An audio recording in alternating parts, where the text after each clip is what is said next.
They laughed at him in front of everyone. Then they needed him. And he didn't forgive them the way they expected. A man with $2,500 in his pocket and a little girl depending on him. A billionaire with an empire worth billions and a smile full of contempt. 17 rusted, broken cars that everyone called worthless junk. And one secret buried so deep inside that wreckage, a secret that would flip every power dynamic upside down and force the most powerful woman in the room to come knocking on the door of the man she publicly humiliated. This is not a story about money. It's about what happens when the wrong person underestimates the right man. Stay with me until the end. Hit that like button and drop your city in the comments. I want to see how far this story travels. The morning started the way most mornings did for Ethan Callaway. Badly. He'd been up since 5, which wasn't unusual. What was unusual was that he'd been up since 5 because his 8-year-old daughter, Lily, had had a nightmare so violent she'd kicked her lamp off the nightstand and sent it shattering across the hardwood floor of their small rental house on the east side of Columbus. By the time Ethan had swept up the glass, made her a cup of warm milk she barely touched, and sat beside her bed until her breathing finally slowed back into something resembling sleep, it was 6:15, and the pale Ohio sky was already turning gray outside the window. He sat on the edge of her mattress for a long moment before he got up, just watching her. She had her mother's eyebrows, that same slight furrow, even in sleep, like she was always working something out. He'd noticed that more lately. How much of Sarah was left in this little girl's face? How much it still hit him sideways when he wasn't prepared for it. He stood up quietly, pulled her blanket up to her chin, and went to make coffee. The drive to the salvage auction lot outside Columbus took 45 minutes. Ethan made it in 38 because the roads were empty, and he'd learned over the years that auctions didn't wait for anything. Not weather, not traffic, not grief. He drove a 98 Ford pickup that had over 200,000 miles on it, and a heater that worked maybe 60% of the time. This morning was one of the 40. He kept one hand on the wheel and pressed the other flat against the dashboard vent like it might help. It didn't. The lot was already active when he pulled in. Maybe 60, 70 people gathered near the registration tables, breathing steam into the cold air, holding paper cups of coffee that had gone cold. Dealers in branded jackets, collectors with their assistants trailing behind them. A few younger guys with tablets, running numbers in real time. Ethan parked at the far end of the lot, far enough from the crowd that nobody paid him much attention when he climbed out and started walking the rows of vehicles alone. That was intentional. He preferred it that way. He was not a man who drew attention easily. 32 years old, medium height, the kind of build you got not from a gym but from actual physical work. From pulling engines, crawling under chassis, hauling transmission assemblies across concrete floors alone because you couldn't afford a second pair of hands. He wore a dark canvas jacket that had seen better years, boots with the left sole starting to separate at the toe, and a knit cap his daughter had given him last Christmas that was slightly too small and made him look, as his neighbor Dave had once told him, like a thumb. He didn't care. It was warm. Warm enough. He walked slowly through the rows of wrecked and salvaged vehicles, hands in his pockets, eyes moving the way a doctor's eyes moved when they were checking something. Not casually, not with excitement, but with a particular kind of trained attention. He'd learned to look at cars this way from his father, who had learned it from his father before him. 3 generations of men who understood that the difference between trash and treasure was almost always a matter of knowing what to look for. Most of what he saw this morning was exactly what it appeared to be. Wrecked pickups with frames bent past the point of saving, flooded sedans with rust eating up from the floor, a couple of muscle car bodies that looked promising from 20 feet away and revealed themselves as gutted shells up close. Someone had already stripped the good parts and left the carcass.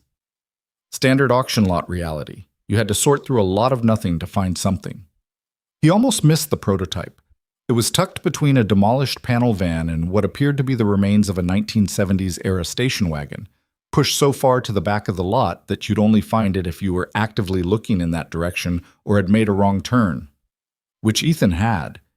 He'd been trying to loop back toward the front of the lot and had cut through a gap between 2 rows, and that's when he saw it. A shape under a heavy tarpaulin that had mostly slid off one end, revealing maybe a third of the vehicle beneath. He stopped. He didn't move for a full 5 seconds, just stood there with the cold wind pushing at his jacket and the sound of the crowd drifting over from the front of the lot. Then he walked over slowly, crouched down, and looked. What he saw made his chest do something complicated. Not excitement exactly, more like recognition. The way you might feel if you were walking down a street in a city you'd never visited and suddenly heard a song your father used to hum in the garage on Sunday afternoons. Something familiar in a context where familiar things had no business being. He didn't touch it, not yet. He studied it. He looked at the lines of the body, at the shape of what was left of the front fascia, at the rear quarter panel where the rust had eaten through in places but hadn't managed to erase the underlying form completely. He looked at the stamp markings near the wheel well. Faded, partially obscured, but there. He stood up. Looked around to see if anyone else was watching this corner of the lot. Nobody was. He pulled out his phone and took 3 photographs. Then he walked away like he'd seen nothing of particular interest. The registration table was run by a heavy-set man named Gerald, who had been running salvage auctions in the Columbus area for over 2 decades and had developed the particular brand of cheerful cynicism common to men who have watched too many people overpay for rusted hope. "How many lots you looking at today?" Gerald asked without looking up from his clipboard. "Just the one," Ethan said. "Lot 17. Gerald looked up then. "The bulk lot?" "Yeah." Gerald made a sound that was technically a laugh. "All 17 vehicles?" "All 17. Gerald looked at him for a moment with the expression of a man who has learned not to say out loud what he's thinking. He handed Ethan a paddle and wrote down his number. Lot 17 was listed in the catalog as a collection of 17 salvaged vehicles in varying condition, most assessed as partial or total losses. The reserve was set at $1,500. Nobody in the room was expected to push past $2,000 for the whole group. The professional dealers had already dismissed the lot before the morning was out. The word that had circulated was that you'd be taking on more hauling costs than the vehicles were worth. Ethan knew all of this. He'd read the catalog 3 times. He'd done his math on the back of a receipt during Lily's soccer practice the previous weekend, sitting in a camp chair on the sideline while she ran and he ran numbers. After he paid for the lot, after hauling costs, after the basic expenses of his rented garage space for the next 4 months, he would have approximately $340 left in his checking account. He'd sat with that number for a while. Then he'd folded the receipt and put it in his shirt pocket and watched his daughter try to dribble past a girl who was a head taller than her. Lily hadn't gotten past the girl, but she'd tried 4 separate times before the whistle blew, and that had seemed to him like it meant something. She arrived at 9:20. Ethan noticed her the same way you noticed weather, not because he was watching for her specifically, but because the atmosphere of the entire lot shifted when she walked in. People turned. Conversation stopped mid-sentence and resumed slightly louder, slightly more performed. 3 men in matching company jackets appeared from somewhere and formed a loose orbit around her. Victoria Ashford was 30 years old and had been on the cover of 3 business magazines in the last 18 months. Ethan knew this not because he followed business magazines, but because one of them had been sitting in the waiting room of his daughter's pediatrician's office, and he'd had 45 minutes to read everything within reach while Lily got her flu shot. He remembered the cover because Victoria Ashford had been photographed standing in front of a disassembled engine block with her arms crossed and an expression that suggested she found the photographer mildly inconvenient. In person, she was composed in the particular way that came not from being relaxed, but from never having had a reason to be anything else.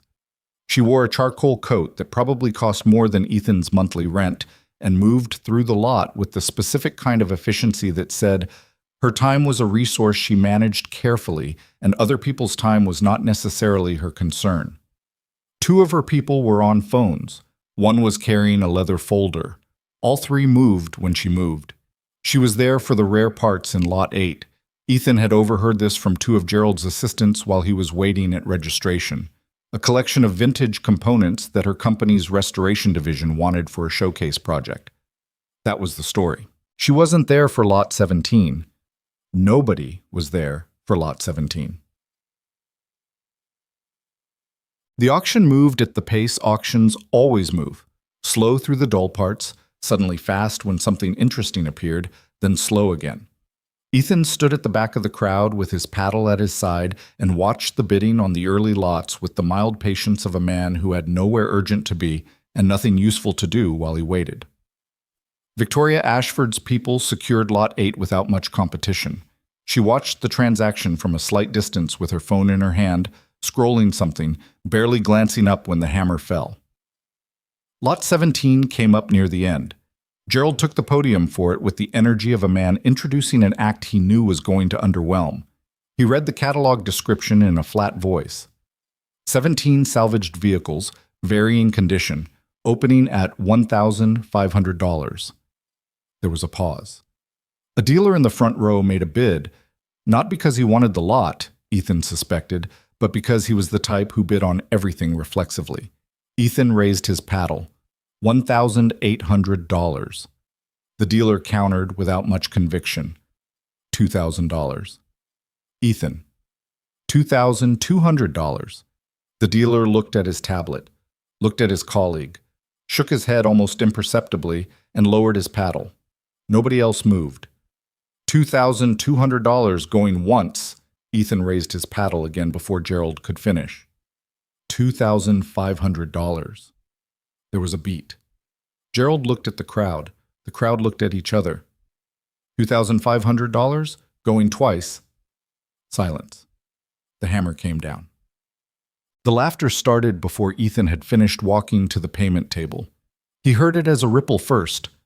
Low comments passing between people. The kind of half-concealed amusement that people didn't bother concealing very hard when they didn't think the subject was paying attention. Then someone near the front laughed openly, and that made it easier for everyone else. $2,500, a man in a North Face jacket was saying to his colleague, for 17 cars that aren't worth the tow bill. I mean, did you see the rust on those things? Scrap value, maybe. Maybe.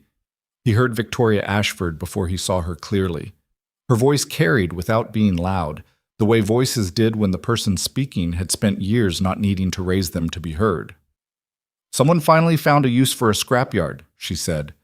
She was speaking to one of her associates, but pitched it at a volume that the surrounding cluster of people could hear without difficulty. I suppose it takes a particular kind of confidence to spend your savings on someone else's garbage. The cluster around her laughed. Not all of them. Two didn't, and Ethan filed that away without intending to, but enough of them that the sound reached him clearly. He was at the payment table. Gerald was running his card through a portable reader with the practiced expression of someone who had been a witness to many things and had learned to keep his face neutral about most of them. Ethan didn't stop walking, didn't turn around, didn't change his expression. He signed the paperwork. He accepted the keys. He shook Gerald's hand, which surprised Gerald enough that the man blinked. "Good luck with it," Gerald said, and Ethan could hear in the man's voice a sincere quality underneath the professional neutrality that most people at the lot hadn't bothered with. "Thanks," Ethan said. "I'll need a few days before I can arrange hauling." "We give you a week," Gerald said. "After that, storage fees." "A week's plenty." He walked back to his truck. The crowd had already moved on. There were still 2 lots left in the auction, and people's attention had shifted accordingly. The laughter had faded. He was not memorable to them. He had purchased something worthless, and they had laughed at him for it, and now he was finished as a subject of interest. He sat in the cab of his truck without starting the engine, pulled out his phone, looked at the 3 photographs he'd taken that morning. He zoomed in on the stamp marking near the wheel well, the faded characters, the specific insignia that he'd recognized and that had sent that particular feeling through his chest. He put the phone down, looked out the windshield at the emptying lot. "Okay, Dad," he said quietly to nobody. "Let's see." Thomas Calloway had spent 31 years working as a mechanic in a shop on the south side of Columbus that smelled permanently of motor oil and old coffee and the particular brand of cigarette that Thomas smoked exclusively. A cheap menthol that he would have been the first to tell you was terrible and the last to give up. He had not been a wealthy man. He'd been a knowledgeable one, which in his world was the more useful of the 2 qualities, though it rarely translated into the same comfort. He knew engines the way some people knew music, intuitively, comprehensively, with the ability to hear a problem before he touched it. He'd rebuilt carburetors at kitchen tables.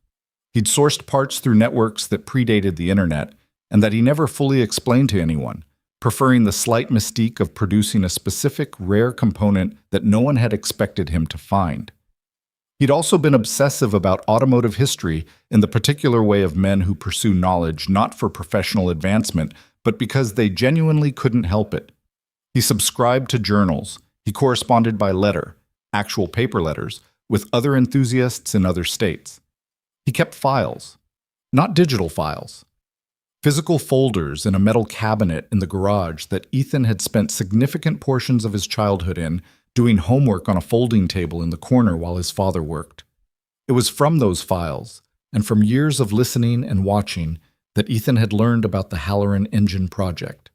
Most people in the automotive world had never heard of it. Even among serious enthusiasts, it was a footnote, a development initiative that a regional manufacturer had quietly pursued in the late 1960s and early 1970s, working on an experimental engine design that was supposed to address specific efficiency problems that the major manufacturers hadn't solved yet.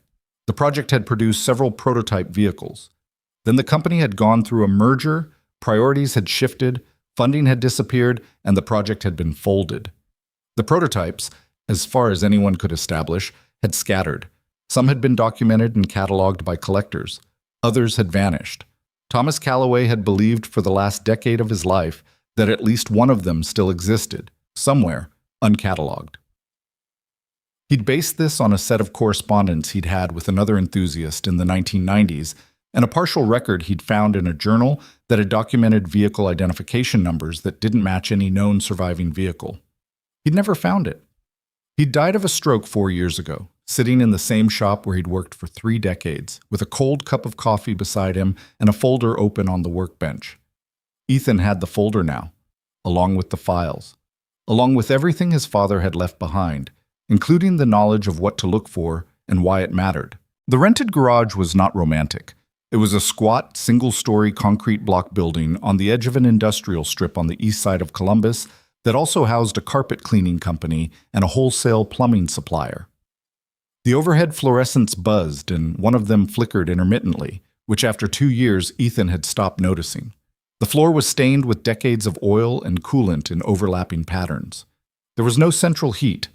He worked in 2 layers and kept a space heater near wherever he was working and moved it as he moved. He'd been renting it for 3 years. It cost $620 a month, which was not cheap for what it was, but it was larger than what he could otherwise afford. And it was his, meaning nobody came in unannounced, nobody asked questions about what he was working on, and the landlord, a retired electrician named Harold, who owned the building and 3 others nearby, had exactly one requirement: the rent arrived by the 5th of the month. It arrived by the 5th of the month. Ethan's daughter Lily spent Tuesday and Thursday afternoons here after school, doing homework at a folding table that was a nearly identical counterpart to the one Ethan himself had used in his father's garage as a child. She was not particularly interested in cars. She was more interested in a book series about a girl who discovered she had a gift for communicating with birds, which she was currently on the 3rd volume of. But she liked the smell of the garage, she said. She'd told him once that it smelled like the stories Grandpa used to tell.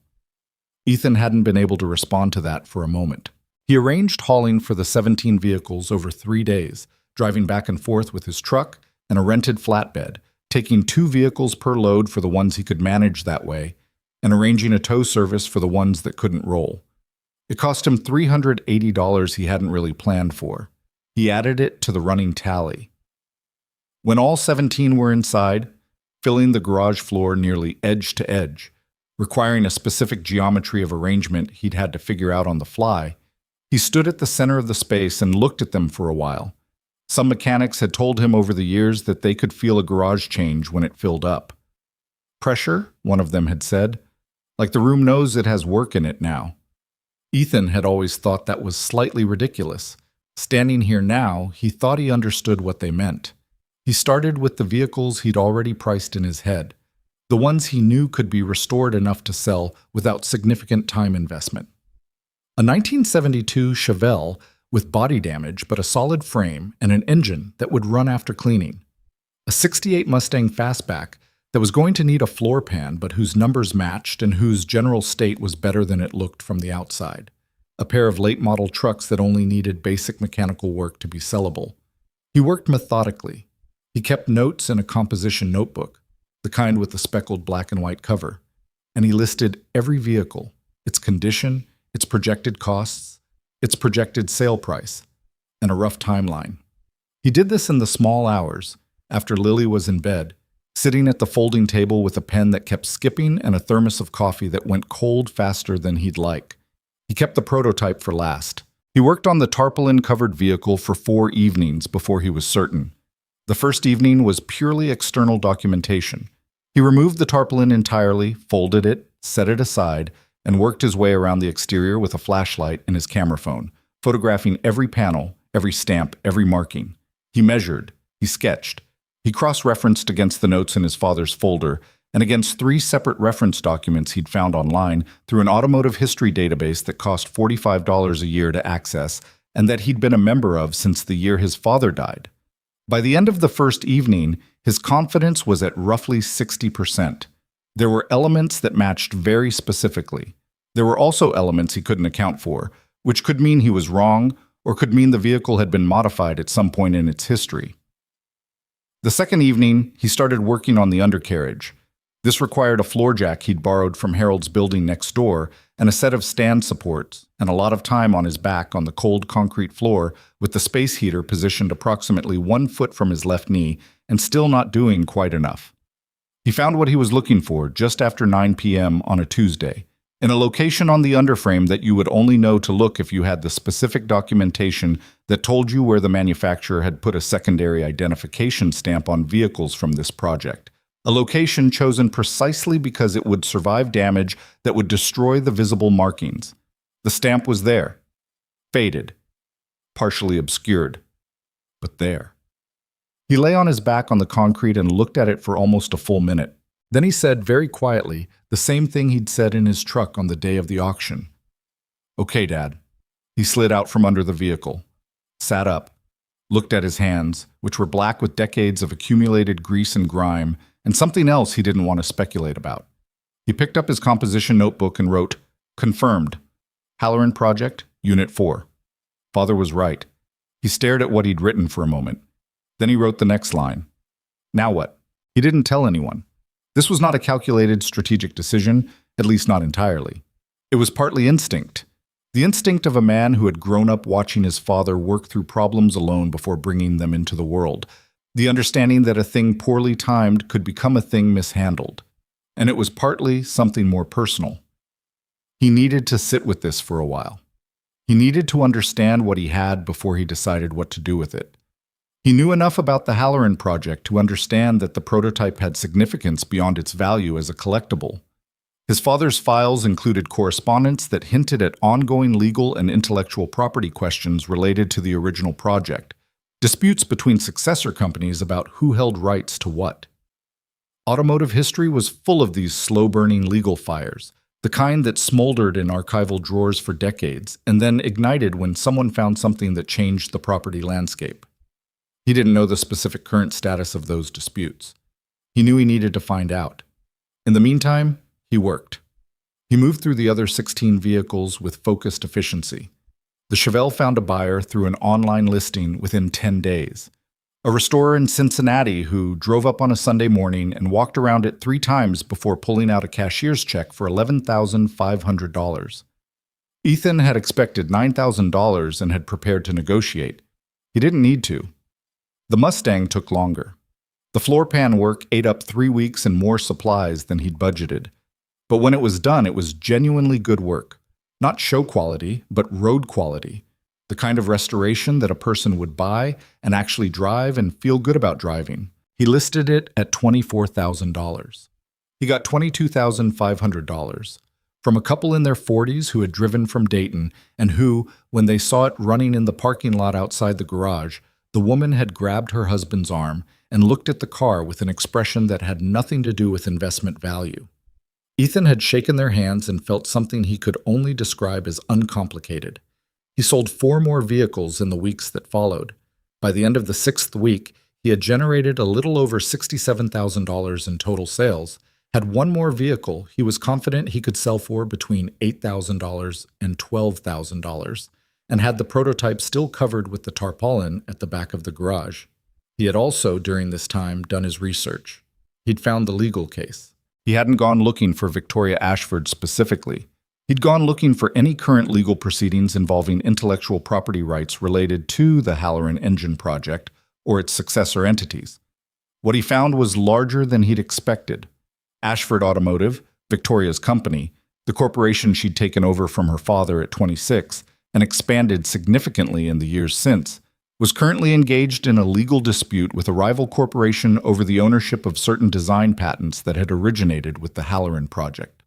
The specifics were technical and required more than one evening of reading to fully understand, but the essential shape of it was this. The rival corporation was claiming that Ashford Automotive had built a line of commercially successful components on technology that rightfully belonged to them, based on a chain of acquisition and succession rights that they argued could be traced back to the original Halloran company. Ashford's defense rested on a counterclaim about the original ownership structure of the project. And the most critical piece of evidence in that defense, the piece that their legal team had apparently been unable to locate, was documentation that would establish the original prototype vehicles as having been produced under a specific contractual arrangement that would undermine the rival's succession argument. The physical prototype was not just a collectible, it was evidence. The secondary identification stamps, the specific configuration of the vehicle, the documentation attached to it, all of it formed a chain of physical evidence that legal historians in automotive IP cases had specifically cited as the kind of material that could resolve these disputes definitively. Ethan read through the court filings, which were publicly available, though not easy to find, on a Tuesday night while Lily slept. He sat at the folding table in the garage with the tarpaulin-covered prototype 12 feet away and a legal document on his laptop screen and a composition notebook open beside him. He wrote for a while. Then he sat back and looked at the ceiling. He thought about his $2,500. He thought about what he had now. He thought about what the prototype was worth to someone who needed it desperately and hadn't known where it was until now. He thought about a woman standing in a parking lot, holding a microphone she hadn't bothered to lower, saying, "I suppose it takes a particular kind of confidence to spend your savings on someone else's garbage," while the crowd around her laughed and didn't look at him to see whether he could hear. He thought about Lily, about his father's files in the cabinet he'd moved 3 times in 4 years and never considered leaving behind, about the stamp on the underframe that his father had spent the last decade of his life believing existed somewhere. He closed the legal document. He opened a new page in the composition notebook. At the top he wrote, "What do I actually want here?" Then he sat for a long time without writing anything else. Outside, the Ohio night was cold and quiet, the kind of quiet that only existed in industrial strips after 11 p.m. when even the late workers had gone home. Somewhere down the block, a car alarm cycled on and then off again. Ethan looked at the covered prototype for a while. Then he began to write. He'd been aware, in a peripheral way, that the auction footage had circulated. Someone had filmed part of it on their phone. The moment after the hammer fell on Lot 17, including the comments from the crowd nearby, and Victoria Ashford's remark, though she wasn't identifiable in the video by name, just a voice off frame. The video had done reasonably well online in a minor key way.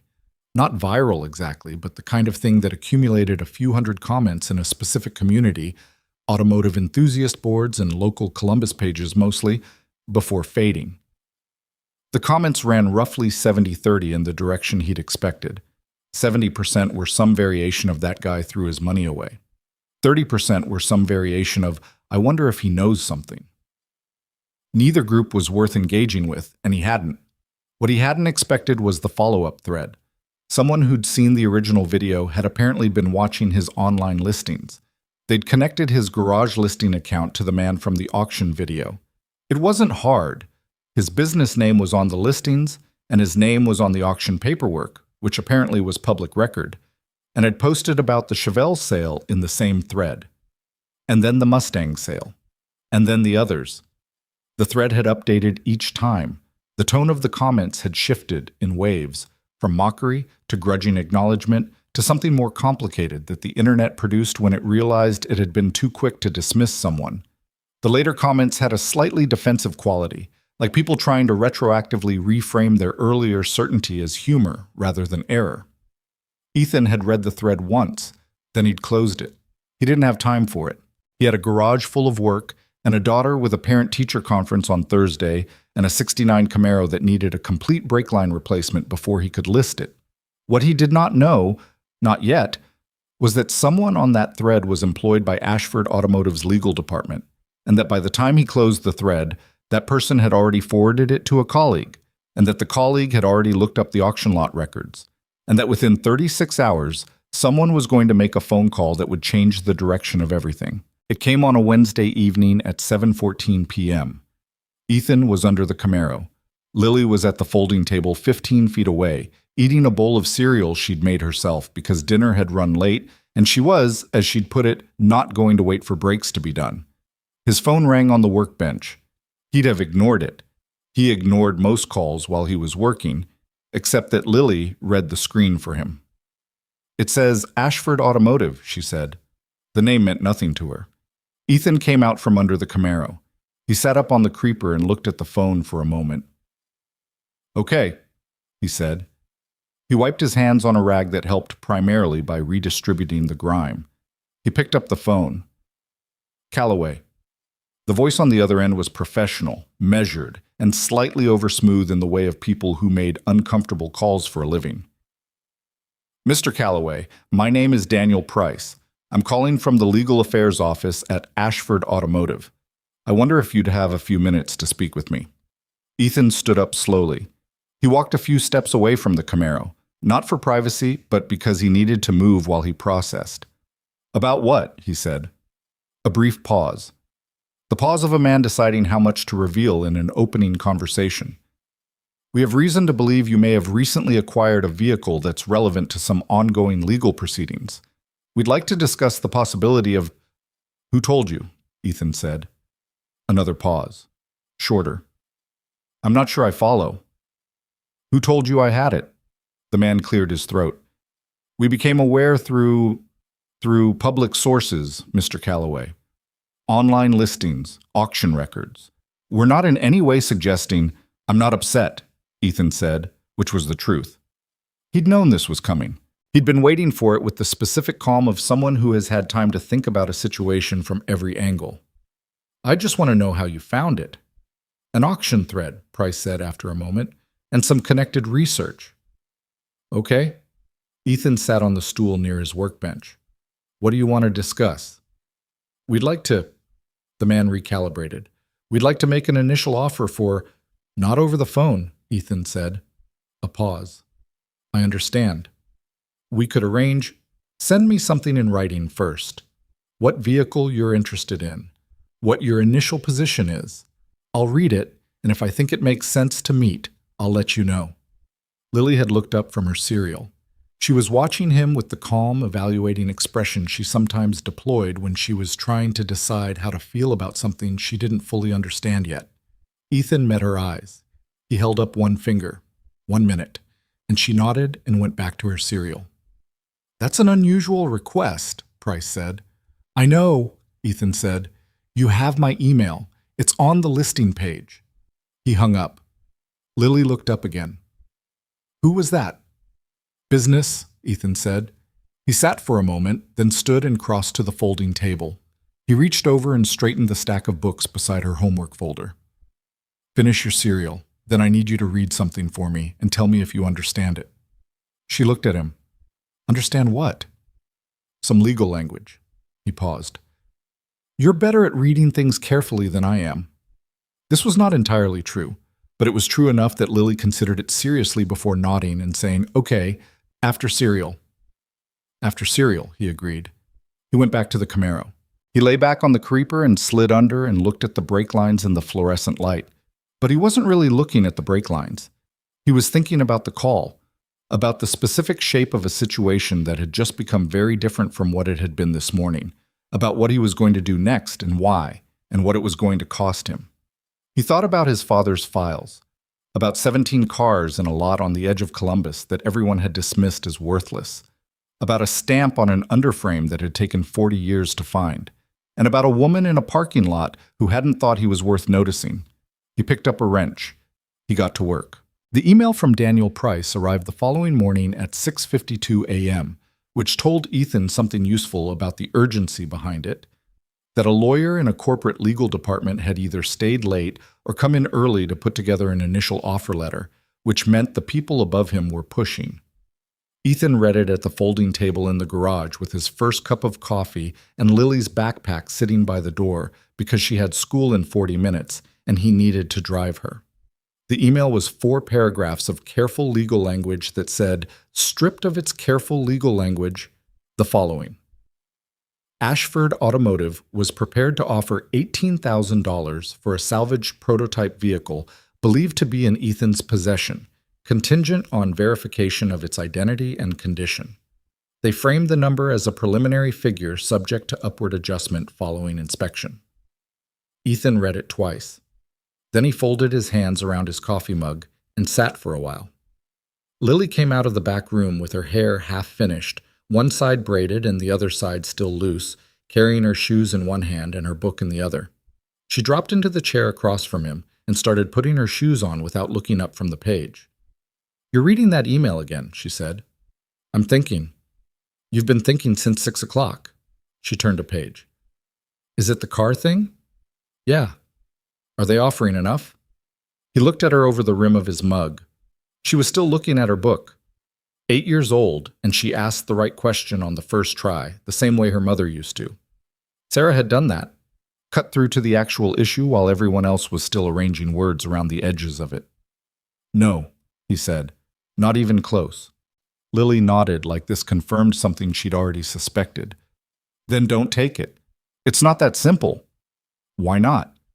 He thought about how to explain the shape of something that had multiple layers to it, the legal complexity, the strategic dimension, the fact that $18,000 was not nothing, and he had $340 in his checking account and a daughter and a garage rent due in 19 days.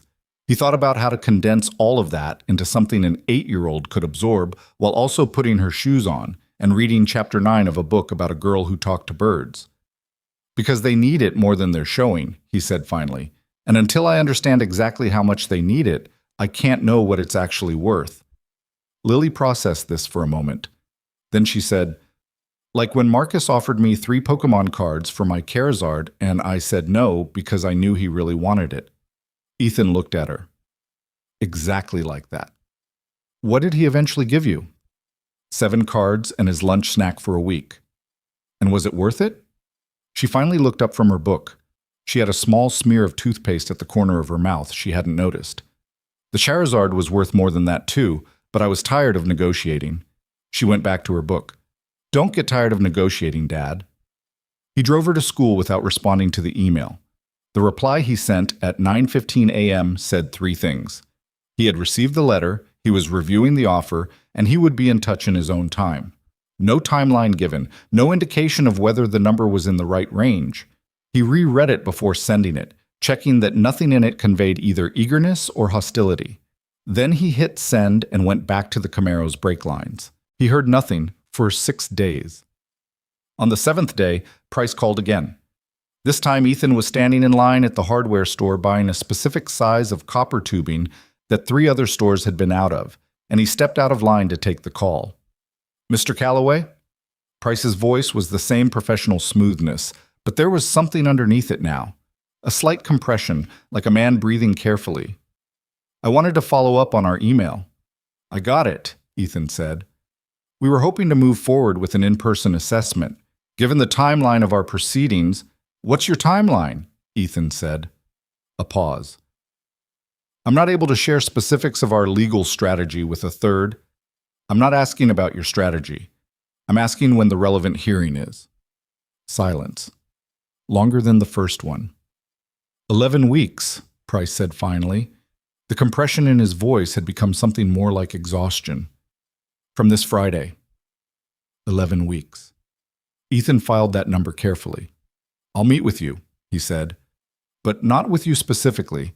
I want to meet with whoever is actually making decisions."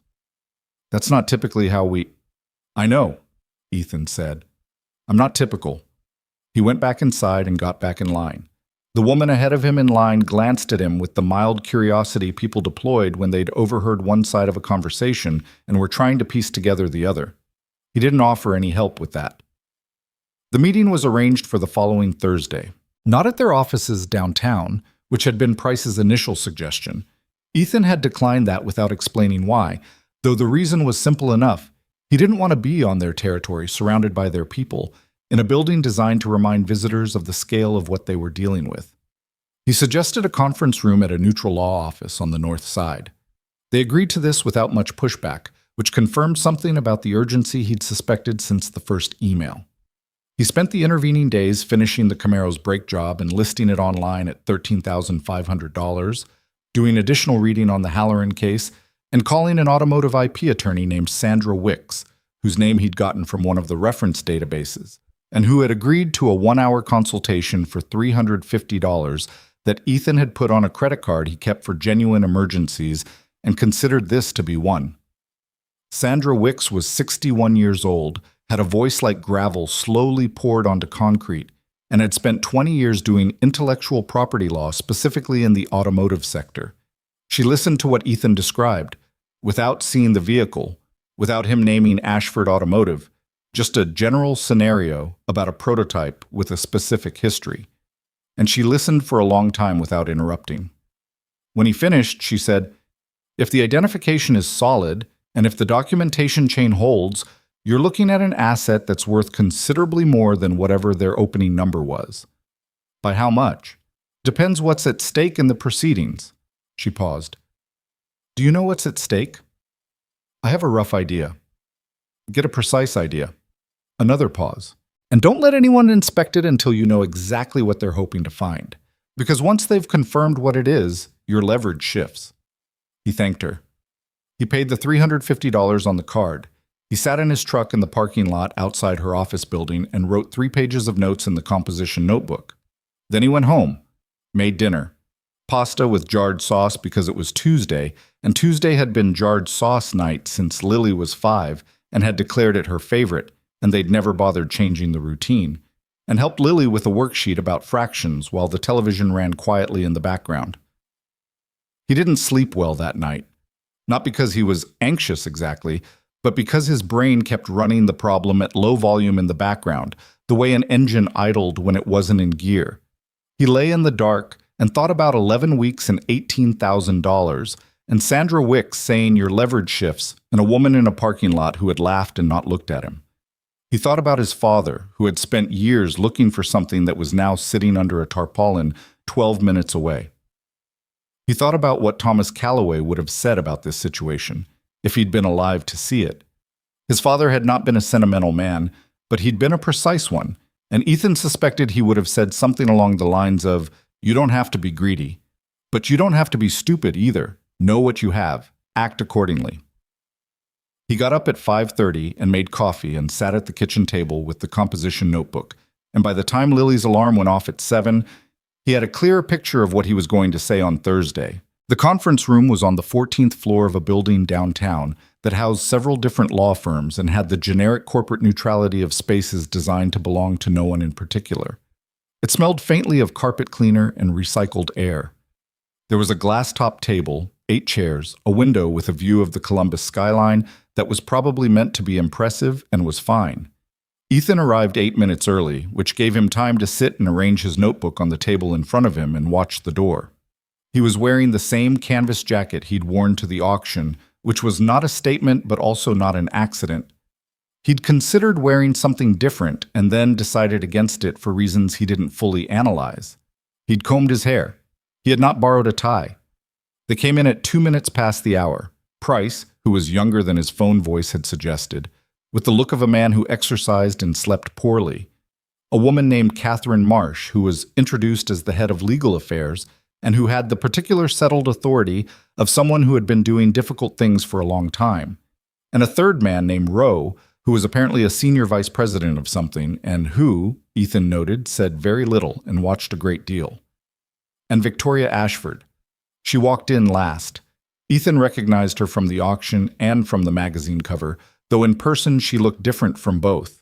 less composed than she'd seemed in the parking lot, more present than a photograph could convey. She was wearing a dark blazer and looked like she hadn't slept as well as she'd prefer. She sat down across from Ethan without making specific eye contact, which he thought was deliberate. Price opened with a prepared statement that walked through Ashford Automotive's understanding of the vehicle's nature and their belief in its relevance to their proceedings. It was thorough. Ethan let him finish. "I appreciate the rundown," Ethan said when Price paused. "I'm familiar with the basic framework." Catherine Marsh looked at him with sharpened interest. "You've done research." "I do research. It's a habit." "Our current offer," Marsh said, moving forward with the efficiency of someone who wanted to establish the terms quickly, "is $60,000 for the vehicle and all associated documentation." Ethan wrote the number in his notebook. He wrote it precisely in the same handwriting he used for everything, which was readable but not neat. He did not look up from the notebook when he said, "That's not going to work." A beat. "We're open to adjustment within—" "I'm not negotiating the number right now," Ethan said. He put down his pen. "I want to talk about what this actually is first, because I think there might be some confusion about what I understand and what I don't." Victoria Ashford looked at him then. It was the first time she'd made direct eye contact since she'd walked in. He met it without particular difficulty. "The vehicle is Unit 4 of the Halloran Project," Ethan said. "The identification is confirmed through both the primary and secondary stamp markings.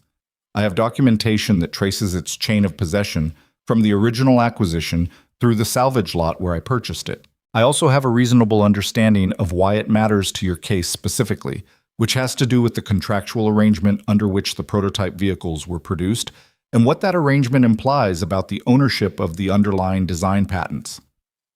The room was quiet. Not the polite quiet of people waiting for him to finish, but the different kind of quiet that happened when something unexpected had landed in the middle of a prepared agenda.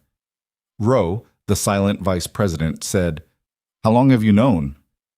"Since about 3 days after the auction." Ethan paused.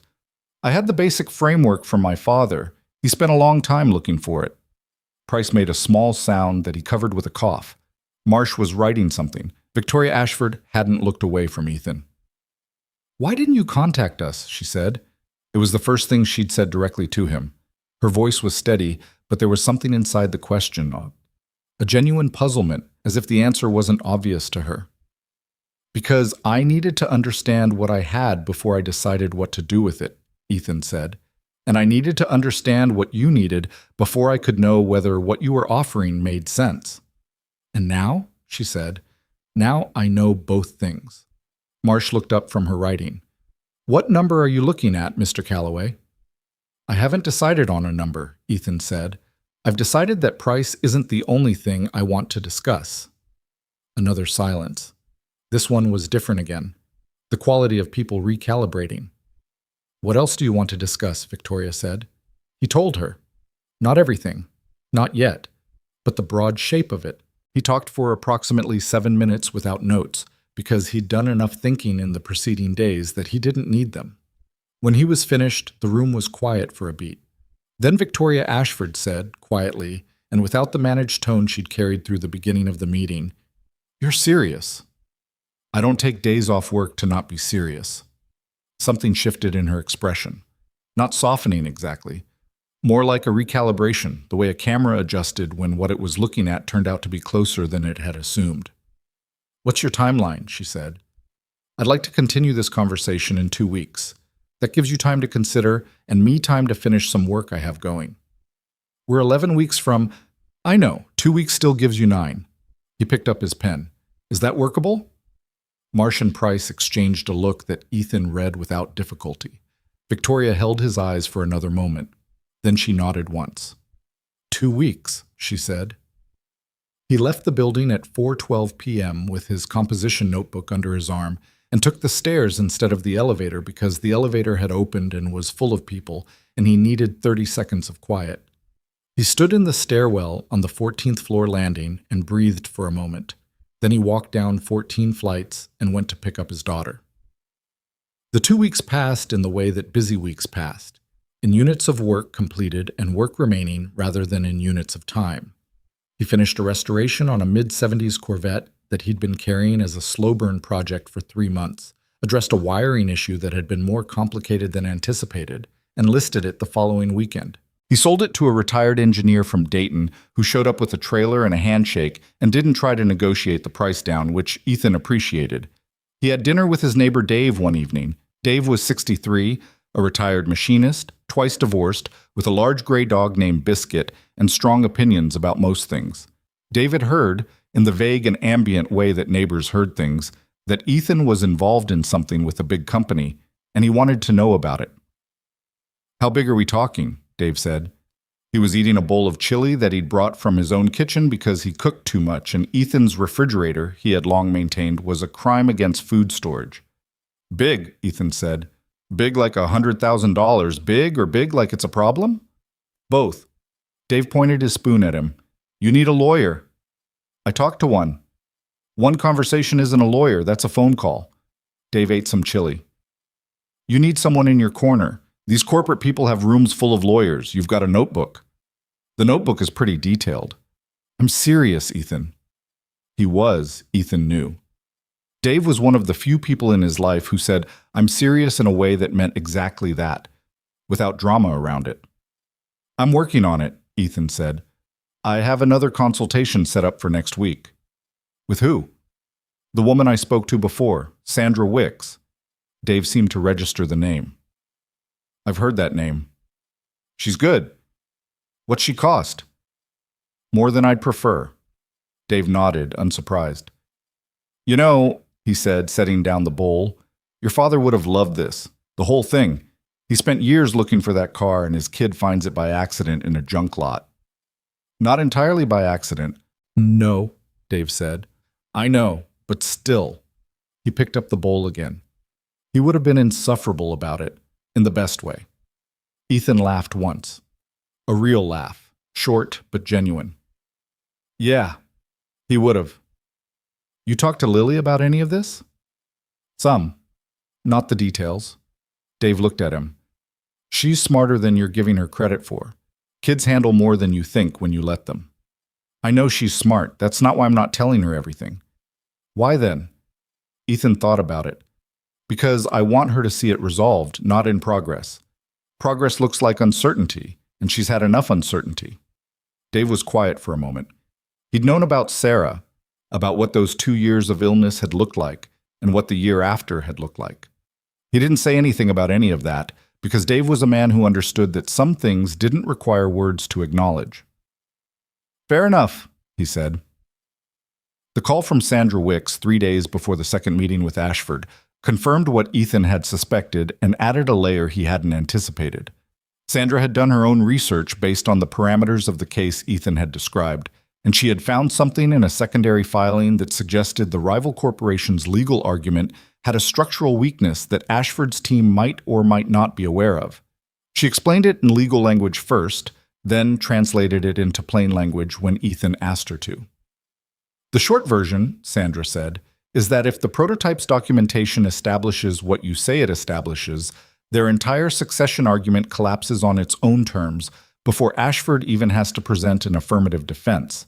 It doesn't just help them, it effectively ends it." Ethan sat with this for a moment. "How certain are you?" "In law, I'm never certain. But I'm experienced, and my experienced read is that the vehicle is worth considerably more to them than whatever they've offered or are planning to offer." "What would you say the realistic upper range is?" Sandra named a number. It was significantly larger than anything Ethan had written in his notebook.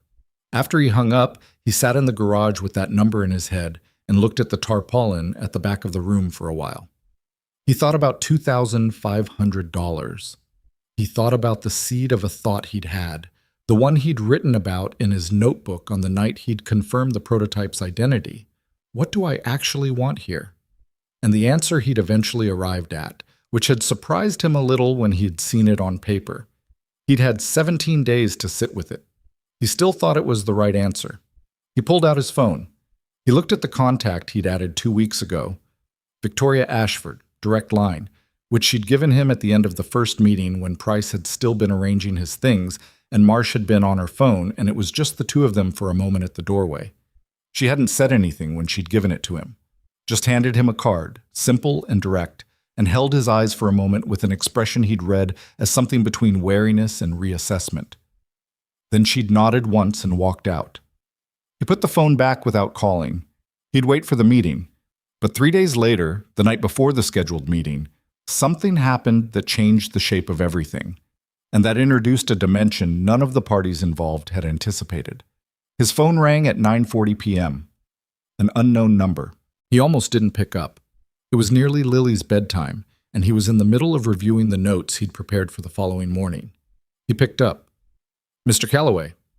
The voice was male, measured, and carried a quality of deliberate steadiness that Ethan's instincts immediately flagged as performed. "You don't know me. My name isn't important right now. What's important is that I represent a party with a significant interest in the matter you've been in discussions about this week." Ethan stood up from the folding table. He moved toward the door of the garage and stood there with his back to the room, facing the parking lot outside, the way he always did when he needed to concentrate. "What party?" he said. It wasn't a question. "A party that is, shall we say, on the other side of the legal proceedings you're aware of." The voice paused. "We've been aware of the vehicle for approximately 10 days. We have significant resources, and we're prepared to make an offer substantially in excess of what Ashford Automotive has proposed or will propose." "What kind of offer?" Ethan said. The man named a number. It was larger than Sandra's upper range estimate. It was, by some margin, more money than Ethan had ever conceptualized in relation to himself or anything he owned. There was silence on both sides of the phone for a moment. "That's contingent on certain conditions," the man said. "The primary condition being that the vehicle not be made available for examination by Ashford's legal team before the hearing date, and that no documentation associated with the vehicle be provided to any party in those proceedings." Ethan said nothing. "I understand this is a significant decision," the man said. "We're not asking for an immediate response. I need you to be clear about what you're describing," Ethan said. "You're asking me to suppress evidence in an ongoing legal proceeding. We're asking you to exercise your right as a private owner to—" "That's not what you're asking," Ethan said. "You're asking me to hide something that matters to a legal case in exchange for money." The man's voice shifted slightly. Not angry, more recalibrating, the way the lawyers had recalibrated. "The vehicle is your legal property. You have no obligation—" "I know what my legal obligations are," Ethan said. "I'm telling you what I understand the offer to actually be." Silence. "I'm going to need some time to consider this," Ethan said. "Of course. We'd want an answer within— I'll be in touch." He hung up. He stood in the doorway of the garage for a moment with his phone in his hand and the Ohio night in front of him. He could hear, faintly from inside the house attached to the garage's back wall, the sound of Lily's television. She was allowed 30 minutes before bed, and she was apparently watching something that involved a repeated high-pitched sound he associated with the animated show about the birds. He stood there and breathed and thought about the number. He thought about what it would mean, not in an abstract way, but specifically. What that amount of money would do to the practical logistics of his life and Lily's life. What it would mean for the garage, for the restoration company he'd been building in low gear for 3 years, for the question of what Lily's education was going to look like in 10 years. He thought about Thomas Calloway's files in the metal cabinet in the corner. He thought about what it would mean to get that money for hiding the thing his father had spent a decade looking for. He went inside. He sat down next to Lily on the couch for the last 8 minutes of her 30 minutes. He watched the cartoon without following it. When the 30 minutes were up, he took her to her room, and she got under the covers, and he sat on the edge of the bed in the dark, the way he had on the morning of the auction, and she fell asleep in about 4 minutes the way she always did, quickly, completely, like someone who trusted the night. He went back to the garage. He picked up his phone. He pulled up the contact, Victoria Ashford, direct line, and looked at it. He called. She picked up on the second ring. He could hear from the quality of the sound that she was still at an office somewhere. Faint background hum, the specific ambient quality of large, empty corporate floors late at night. "Calloway," she said. There was a sharpness in it, not hostility, more like someone snapping to attention. "I need to tell you something," he said. Tonight, before tomorrow's meeting. A pause. Go ahead. I got a call 90 minutes ago. Someone representing the other side of your case. He didn't let her respond before continuing. They made an offer, a large one, contingent on me keeping the vehicle away from your legal team and not providing documentation to your proceedings. Silence. A different quality of silence than the conference room silences. More internal, more processing. How large? She said. He told her. She was quiet for a full 6 seconds. He counted. Why are you telling me this? She said. Her voice had changed. The managed professional tone was gone. She sounded for the first time like someone speaking without a prepared approach. Because you should know, he said. And because I'm not taking it. Another silence. Mr. Calloway. I looked at the number for about 20 minutes, he said. I thought about it seriously.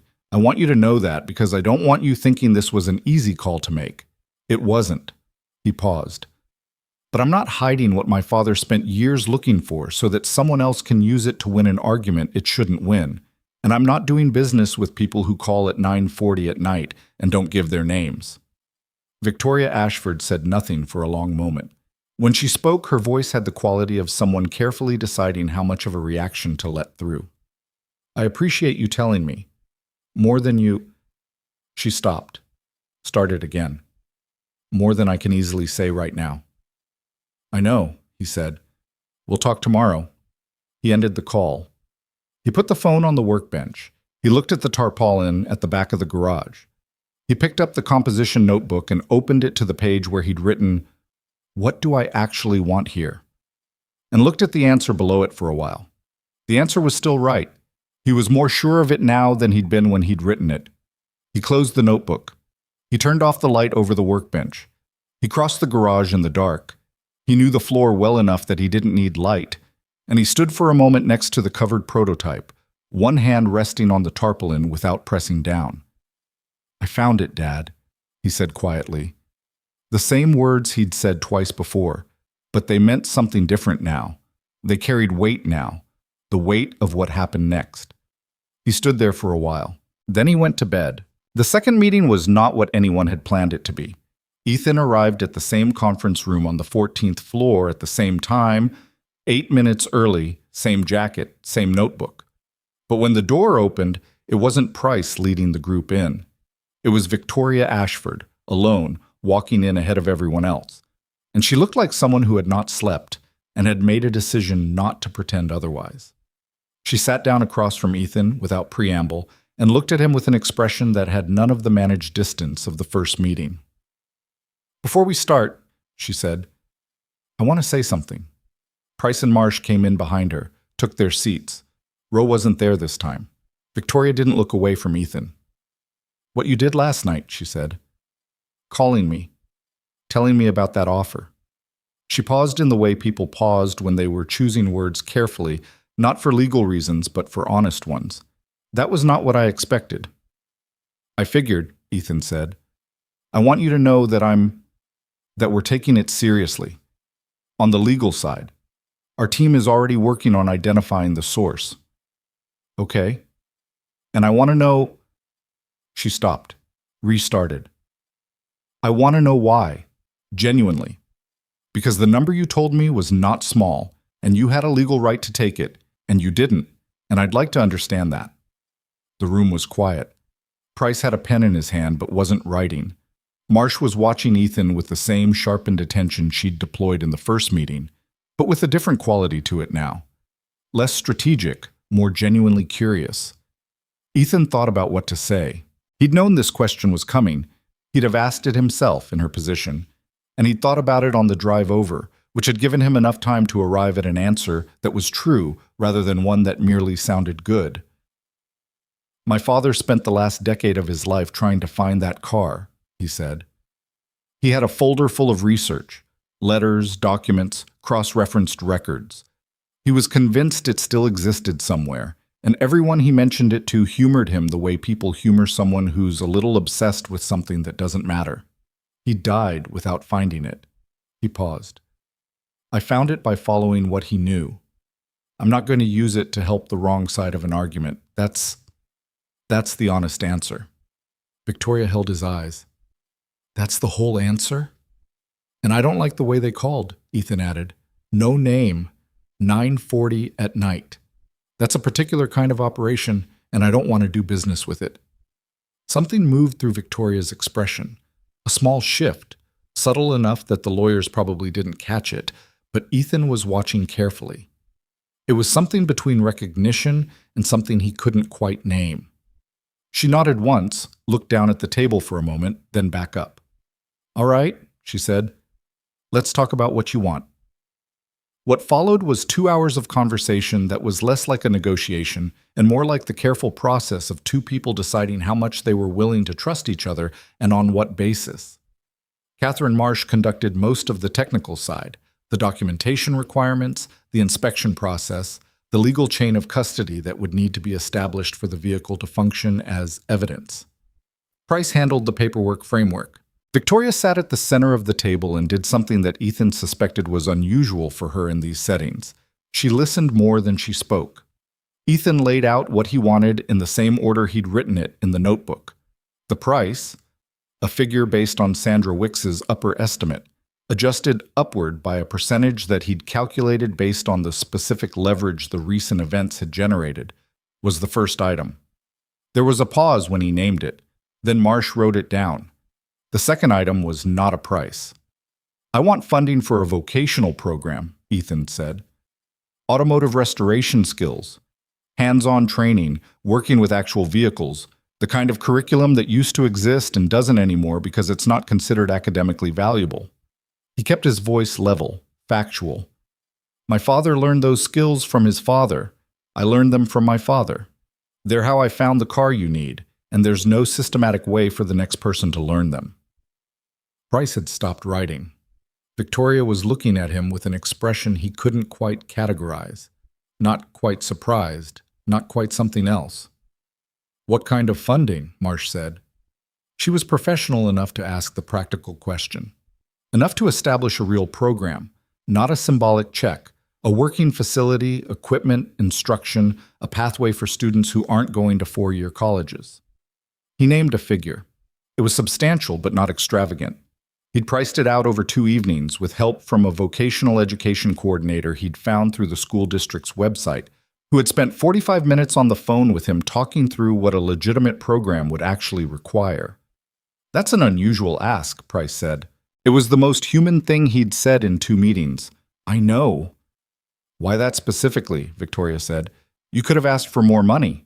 I could have, Ethan agreed. But in 20 years the money is gone. The program isn't. She was quiet for a moment, then, where would it be based? Columbus, initially. If it works, it can expand. And you'd want Ashford involved in what capacity? Funding and legitimacy, not control. He looked at her steadily. I don't need someone telling me how to teach restoration. I need someone to make it real enough that it doesn't disappear when the next budget cycle comes around. The meeting ran past its scheduled end time by 40 minutes. No one suggested stopping. By the time they wrapped up the preliminary framework, not a final agreement, not yet, but a structure to work from, the Columbus skyline through the window had shifted from midday gray to the particular pale gold of an Ohio afternoon going cold. Victoria walked out with him when the meeting ended, which surprised Price enough that Ethan saw the man start to follow and then stop himself. They stood in the hallway outside the conference room. The building's ambient hum filled the space between them. I owe you an apology, Victoria said. She said it the way someone said something they'd been carrying for a while and had decided to put down, not with drama, but with the specific weight of something that had cost something to get out. At the auction, what I said.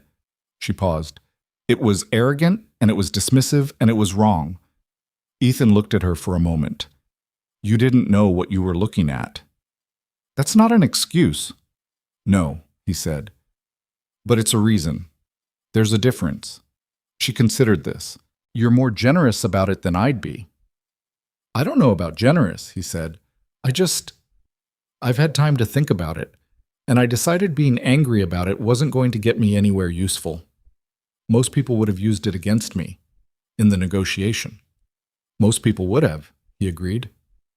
She looked at him with that recalibrating expression again, the one he'd first seen in the first meeting, the camera adjusting for closer focus. "You're a strange person, Mr. Calloway." "My neighbor says the same thing." Something close to a smile crossed her face, not a performed smile, the involuntary kind, quick and slightly reluctant. "2 weeks for final documentation," she said, returning to business with the ease of someone who had learned to use work as a transition. 2 weeks, he confirmed. They shook hands in the hallway. Her grip was firm and brief, and she held eye contact through it, and then she turned and walked back toward the conference room, and Ethan stood in the hallway for a moment before heading to the elevator. He called Sandra Wicks from the parking garage. The call lasted 11 minutes. At the end of it, Sandra said, "You did well," in a tone that suggested she'd expected him to not do well, and was sincerely adjusting her expectations. He told her the final documentation process would need her involvement. She agreed, named her rate for that phase, and he said yes before she finished the sentence. He hung up. He started the truck. The heater still worked only 40% of the time. This was not one of the 40. He drove home with cold hands and made himself a cup of coffee and stood in the kitchen for a while, doing nothing except existing in the specific exhaustion of a day that had required sustained attention and hadn't been wrong, but hadn't been easy either. Then his phone rang and the caller ID said it was Lily's school, and the exhaustion shifted immediately into the different and sharper kind that activated when your child's school called at 4:15 p.m. It was not an emergency. It was Lily's teacher, Ms. Peralta, calling to say that Lily had gotten into an argument with a classmate at lunch and had said something that Ms. Peralta described, with careful professional language, as unusually direct. "What did she say?" Ethan asked. A pause. "She told Marcus Chen that his opinion about the book was wrong and that he should reread Chapter 7 before making statements about it." Ethan pinched the bridge of his nose. "Was his opinion wrong?" Another pause. "That's not really the point, Mr. Calloway. I know. I'm sorry. I'll talk to her." He picked up Lily at aftercare and they drove home mostly in silence, which was unusual. Lily was the kind of kid who processed things out loud. Silence from her meant she was either very tired or very inside her own head. "Ms. Peralta called me," Ethan said when they were stopped at a light. "I figured. What happened with Marcus?" "He said Wren was stupid for not trusting the Ravens, and I told him he was wrong and should reread the chapter." A pause. "She wasn't stupid. She was scared. There's a difference." Ethan looked at the road. "There is a difference," he said. "But you could have said it differently." "How?" "You could have asked him why he thought that instead of telling him he was wrong." Lily was quiet for a moment. "Why does it matter how I say it if I'm right?" "Because being right and being heard are two different things. And sometimes if you want someone to actually consider your point, how you say it matters as much as what you say." He paused. "More, sometimes." She processed this. "Is that what you did today, in your meeting?" He glanced at her. "Something like that." She looked out the window. "Did it work?" "Yeah," he said. "I think it did." She nodded, apparently satisfied with this as evidence. They drove the rest of the way home with the radio on low, some country station that neither of them particularly liked, but that neither of them changed, which had become its own kind of comfortable habit. The 2 weeks that followed had a particular texture to them, dense and detailed and full of the kind of sustained, unglamorous work that actual outcomes were built on. Sandra Wicks guided the documentation process with the methodical patience of someone who had done this specific type of thing many times and understood that speed and thoroughness were in constant competition and that thoroughness had to win. Ethan provided every piece of documentation he had: his father's files, the photographs from the auction lot, the inspection records, the chain of possession he'd traced through auction records and salvage lot histories, and a conversation with Gerald that had lasted 40 minutes and resulted in Gerald producing a secondary receipt that documented the vehicle's presence in the lot going back 11 years. Marcia's team came to the garage for the inspection. This was the moment Ethan had been building toward since the night he'd lain on the concrete under the prototype and read the stamp with a flashlight. He'd known it was coming, and he'd prepared for it. And still, When the three automotive experts from Ashford's team walked into the garage and approached the tarpaulin, he felt something that was not quite anxiety, but was adjacent to it, a particular held quality, like the moment before a diagnosis.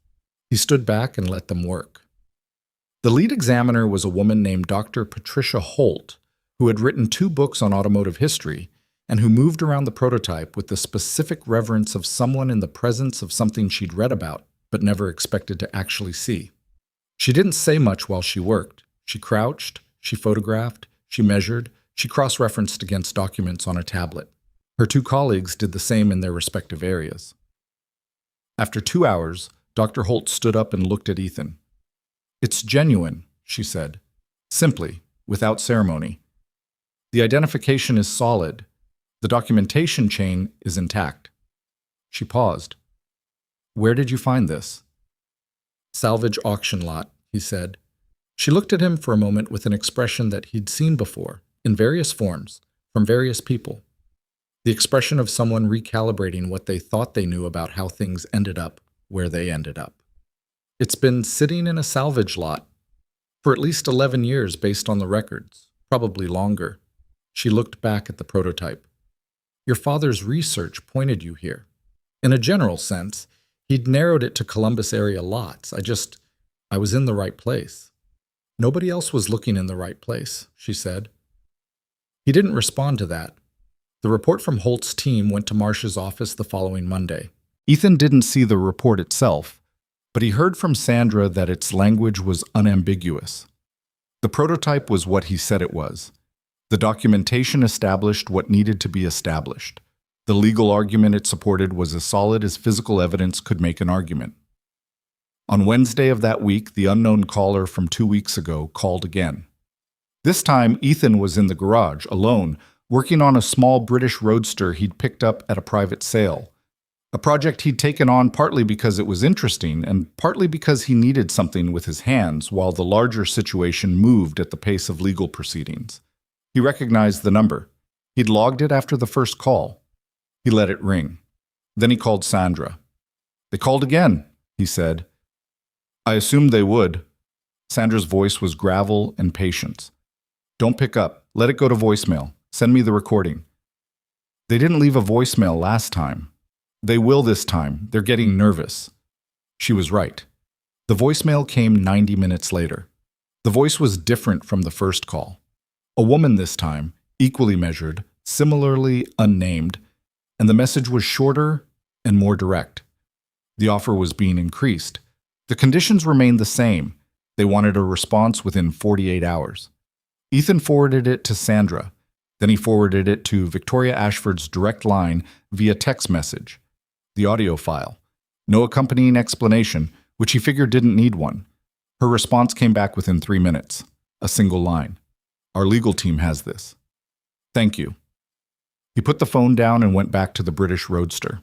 The week before the documentation was finalized, Dave came by the garage on a Sunday afternoon, ostensibly to return a socket set he'd borrowed, actually because Dave checked on him periodically under the cover of returning borrowed tools. He stood in the middle of the garage with his dog Biscuit sitting on his feet, which Biscuit did everywhere as a matter of policy, and he looked around at the space, at the mostly emptied floor, the prototype still tarped in the back, the roadster in progress under the main lights. "You look tired," Dave said. "I'm fine." "You look like you've been carrying something heavy for a couple of weeks." "I've been working." "I know you've been working. I'm talking about the other thing." Dave looked at the tarpaulin. "How much longer before that's resolved?" "A week? Maybe less." "And after that?" Ethan wiped his hands on a shop rag and looked at the roadster. "After that, I finish this, list the remaining vehicles, and start building out the program." "The teaching thing?" "Yeah." Dave was quiet for a moment. Biscuit shifted his weight. "Your dad would have wanted to teach that class himself." "I know. He tried, actually. Talked to a community college once about doing a weekend course. They said there wasn't enough interest." Ethan set down the rag. "They were wrong." Dave looked at him with the straightforward, evaluating look he deployed sometimes. "You know, when you bought those cars, when everybody was laughing, I thought you might have misjudged it. I didn't say it, but I thought it." Ethan looked at him. I know. You knew I thought it? I had a pretty good idea. Dave's expression did something complicated. I should have said something different. You didn't say anything. That was fine. Better than the alternative. Still, Dave looked at the floor. I'm saying something now, for what it's worth. He looked up. I was wrong, and you were right, and I think your father would have had a field day with all of this. Ethan looked at his neighbor, this 63-year-old man with his borrowed socket set and his dog and his too much chili. And something in his chest eased a little. Not the anxiety, which had mostly resolved, something older and less nameable than anxiety. Thanks, Dave. Don't thank me. I'm just a guy who almost told you not to buy a bunch of junk cars. Dave picked up the socket set from the workbench. You hungry? I made too much chili again. Yeah, Ethan said. Give me 20 minutes. He locked up the garage. He called Lily, who was at a birthday party 3 streets over, to check her pickup time. Then he stood in the parking lot for a moment before walking to Dave's building. The Ohio sky was the kind of pale gray that was the same at all hours of the day in November, a sky that gave you nothing in the way of drama, that simply was, steady and wide and featureless. Ethan had never minded Ohio weather the way some people minded it. There was something about its refusal to be interesting that he found, on certain days, genuinely restful. He thought about the meeting the following Friday, which would be the finalization of the purchase agreement. He thought about the number he'd negotiated and what it meant as a practical matter. He thought about the program, about what it would look like to have a real space, real equipment, real students, about what it would feel like to stand in front of a class of young people who were good with their hands and didn't know yet what their hands were good for, and to show them something that mattered and that lasted. He thought about his father's files in the metal cabinet. He was going to donate them to the program. The originals. He'd make copies for himself, but the originals belonged somewhere they could be used.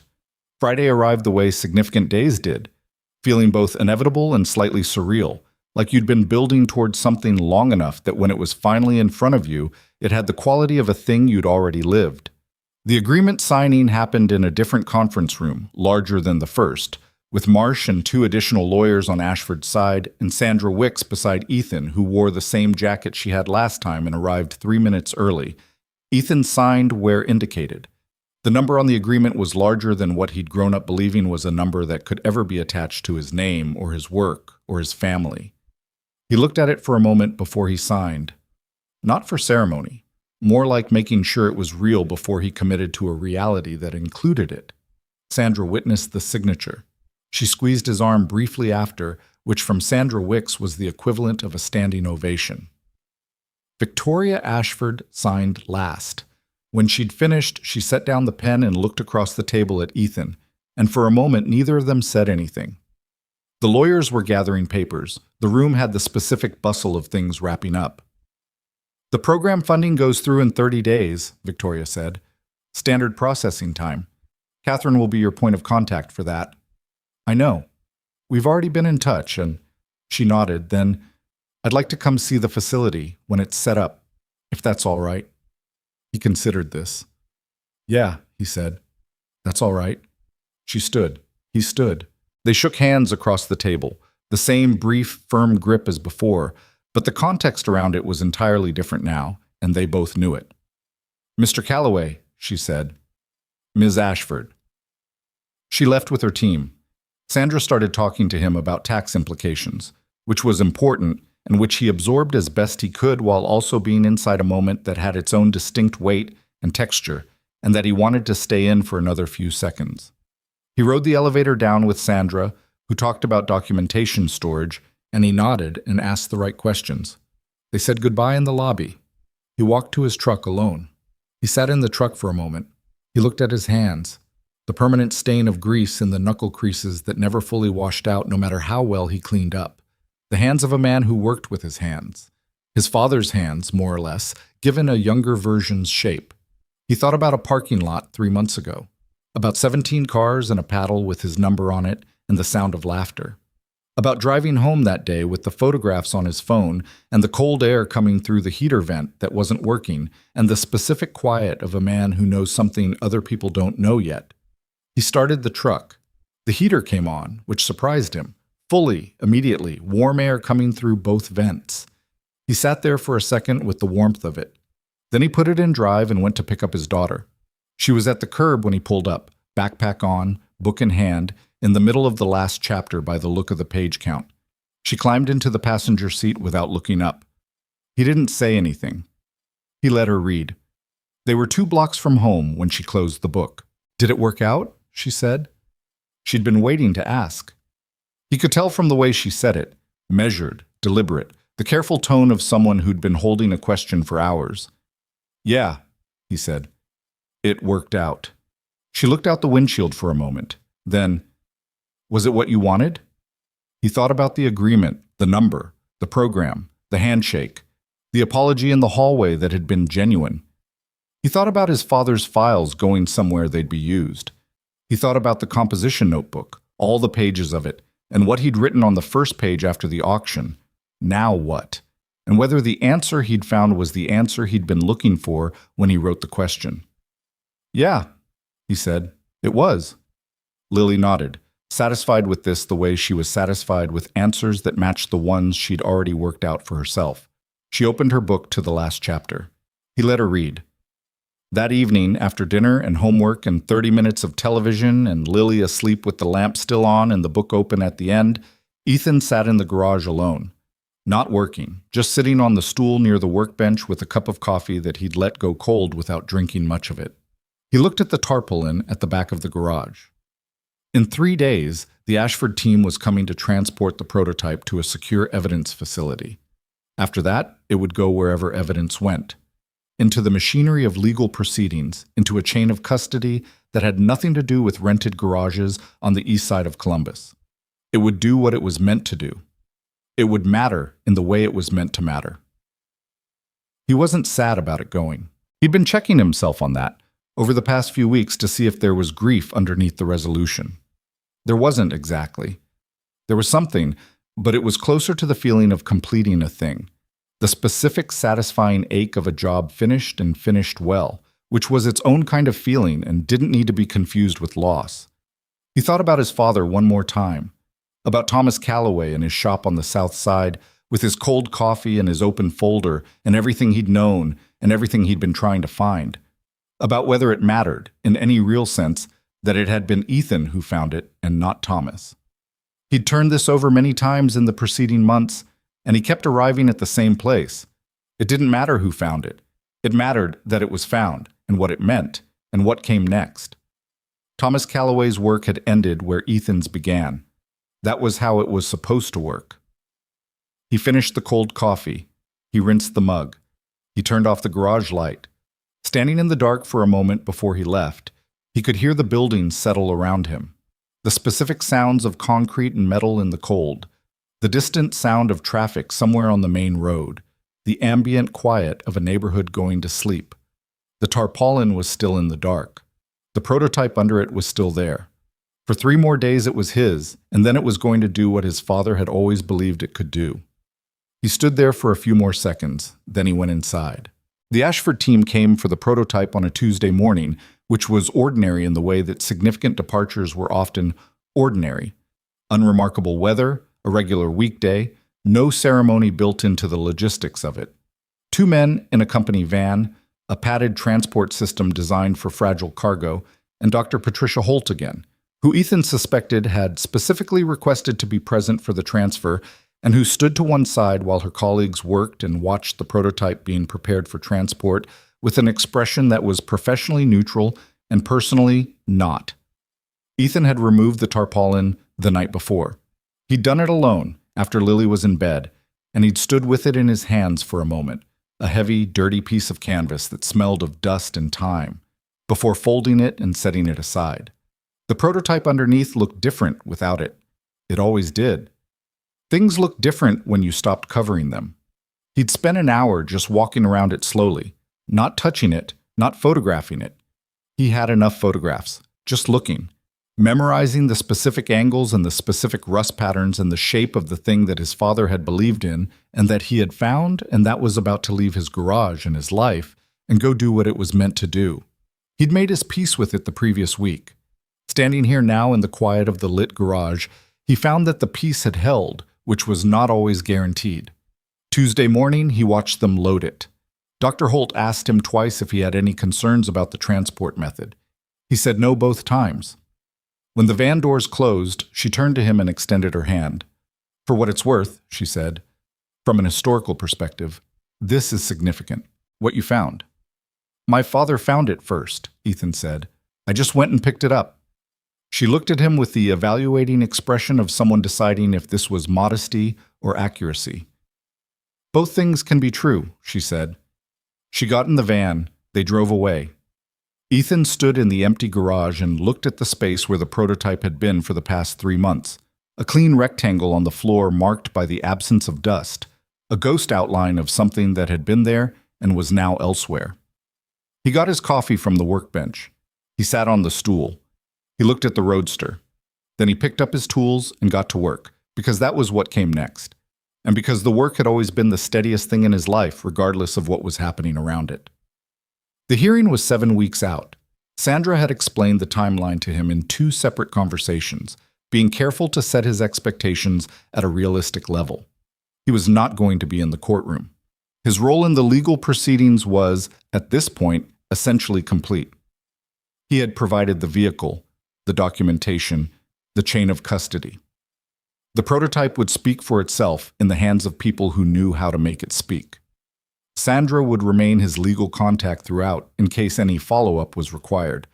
But she told him plainly, the hard part, for him, was done. What remained for him was building what came next. The program funding processed in 28 days, 2 days ahead of the 30-day timeline Victoria had given him, which he noted without reading anything particular into it. The amount hit the separate account he'd set up for the purpose on a Thursday afternoon, and he found out about it via an automated bank notification on his phone while he was under the roadster adjusting the steering column, which was not the most dignified setting for receiving the largest single deposit of his life, but was, he thought, probably appropriate. He called Sandra. She said, "Good. Now the real work starts." He called Catherine Marsh, who was his designated point of contact for the program, and who turned out to be, in the absence of active legal negotiations, a practical and direct person with a genuine interest in logistics.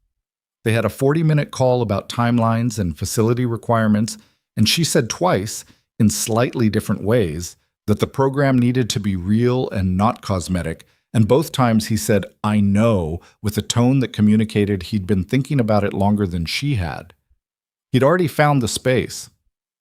A facility on the industrial strip 3 blocks from his garage, larger than his current rental, with adequate ceiling height for vehicle work, a loading bay, and enough square footage for a teaching floor and a storage area. The building's previous tenant had been an electrical supply company that had moved to a bigger space. It needed work. The flooring in one section had issues, the lighting was inadequate for detailed mechanical work, and the bathroom was in a condition that Ethan had assessed and immediately added to the renovation list.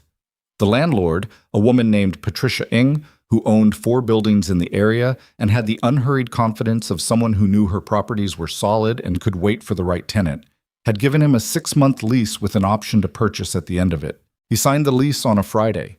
Lily came with him because it was a school holiday, and he hadn't arranged anything else, and she sat in Patricia Ng's office and read while the adults talked, and when they were done, she looked up and said, "Is this the school?" Which was how she'd been conceptualizing the program, as a school, which was not inaccurate. "It's going to be," Ethan said. She looked at him with an expression that was more complicated than a child's expressions generally were, something layered in it, like she was trying to figure out what this meant in a way that went beyond the practical. "Like what Grandpa used to do," she said. He crouched down in front of her chair. "Yeah, exactly like that." She nodded. She went back to her book. He signed the lease. The renovation work took 6 weeks and was neither as smooth nor as expensive as he'd initially projected. It was more expensive than he'd hoped and less difficult than he'd feared, which was roughly the formula for all renovation work in Ethan's experience. He hired 2 people, a general contractor named Marcus Webb, who was 60-something and gray-bearded and had done industrial space conversions for 30 years, and communicated primarily through a series of meaningful silences and occasional blunt assessments, and a younger electrician named Tomas who rewired the entire lighting system in 9 days and did work that Ethan inspected twice and found genuinely excellent. He did some of the work himself, on evenings and weekends, partly to save money and partly because he was constitutionally unable to watch other people build something he was going to use without putting his own hands into it. He laid the new floor in the teaching area over 2 weekends, which destroyed his knees in a way that lasted longer than he expected, and he built the equipment storage shelving himself from a design he'd sketched in the composition notebook on a Tuesday night when he couldn't sleep. Dave helped with the shelving, which meant Dave mostly held things, and provided opinions while Ethan did the actual construction. But the opinions were occasionally useful, and the company was consistently good. "How many students you thinking for the first group?" Dave said, holding a shelf bracket while Ethan drilled. 8, maybe 10. I want it small enough that everyone gets real time on the vehicles. You got vehicles for them to work on? 3 earmarked, and I've got a line on a couple more through the auction circuit. He stopped drilling. I'm also in conversation with 2 salvage lots about donations. They write it off, I get vehicles. It's not complicated.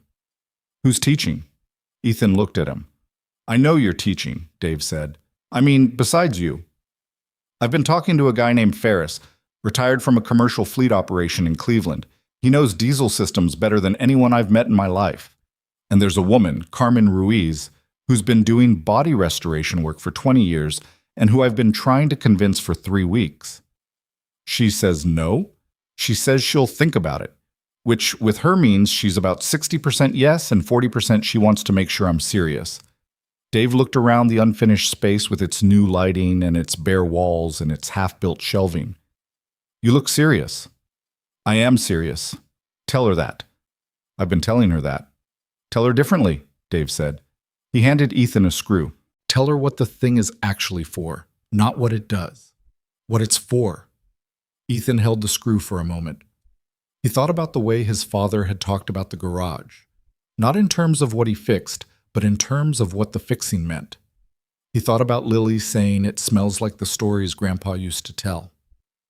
He called Carmen Ruiz the following evening. He didn't give her a job description. He told her about Thomas Calloway and his files and the things he'd tried to teach Ethan in the garage on Sunday afternoons. He told her about Lily's comment about the smell. He told her that in 10 years there would be nobody left who knew how to do what she knew how to do if people like her didn't pass it on to people who didn't know yet. He said it plainly, without performance, the way his father had talked about things that mattered. Carmen Ruiz said yes. She said it in the middle of a sentence, which startled him into a brief silence. She said, "Okay, I'm in. Stop talking." And he stopped talking, and she said she'd come by the facility on Saturday to look at the space. And he said, fine, Saturday worked. She showed up with her own tool bag, which he took as a good sign. The weeks between the lease signing and the program's opening date moved in the particular compressed way of weeks, when there was too much to do, and the work was concrete enough that he could see it progressing. He handled the equipment procurement with the same composition notebook methodology he brought to everything, priced out exactly what was needed, identified what could be sourced used versus what needed to be new, built relationships with 2 supply companies whose sales reps he spoke to long enough to establish that he knew what he was talking about. He hired a program coordinator, a woman named Jasmine Cole, who had spent 8 years running a workforce development program for a community organization and who had come to Ethan via a referral from the vocational education coordinator he'd consulted months earlier. Jasmine was 36, organized in a way that made Ethan feel slightly chaotic by comparison, and had a habit of sending emails at 6 a.m. that were so thoroughly thought out they made him wonder when she slept. He asked her once. She said she slept fine. She just woke up early, and her brain started immediately, and he said he understood that completely. He did. The application process Jasmine designed was simple by intention. No formal prerequisites, no academic requirements, a brief written response explaining why the applicant wanted to learn restoration work. Ethan had insisted on this. He didn't want a selection process that filtered for people who were already comfortable with formal systems. He wanted people who were good with their hands and hadn't found the right context for it yet. He wanted the kid who took apart the family television at 13 to see how it worked and got in trouble for it. He wanted the version of himself at 20. They received 43 applications for 8 spots in the first cohort. He read all of them. He read them over 3 evenings at the kitchen table while Lily did homework across from him, and he didn't realize until the second evening that she was reading over his shoulder at the ones he'd left face up. "This one," she said, pointing at an application from a 19-year-old named Devin Marsh, no relation to Catherine, who had written 4 sentences about growing up watching his grandfather rebuild a riding mower every summer and wanting to know how things worked from the inside out. "I know," Ethan said. "He's on the list." "What about this one?" She pointed at another. "Also on the list." She looked at the stack. "How many are on the list?" "About 20. But you only have 8 spots." "I know." She thought about this. "Could you do 2 groups?" He looked at her. "I'm working on it." What he was working on, specifically, was a conversation he'd been building toward for 2 weeks. A conversation with Victoria Ashford about whether the program's first-year funding could be structured to support a second cohort rather than a single one. He'd run the numbers 3 times. It was feasible. It required a reallocation of the budget that Catherine Marsh would need to approve, and it required making the case directly. He called Victoria's direct line on a Wednesday evening.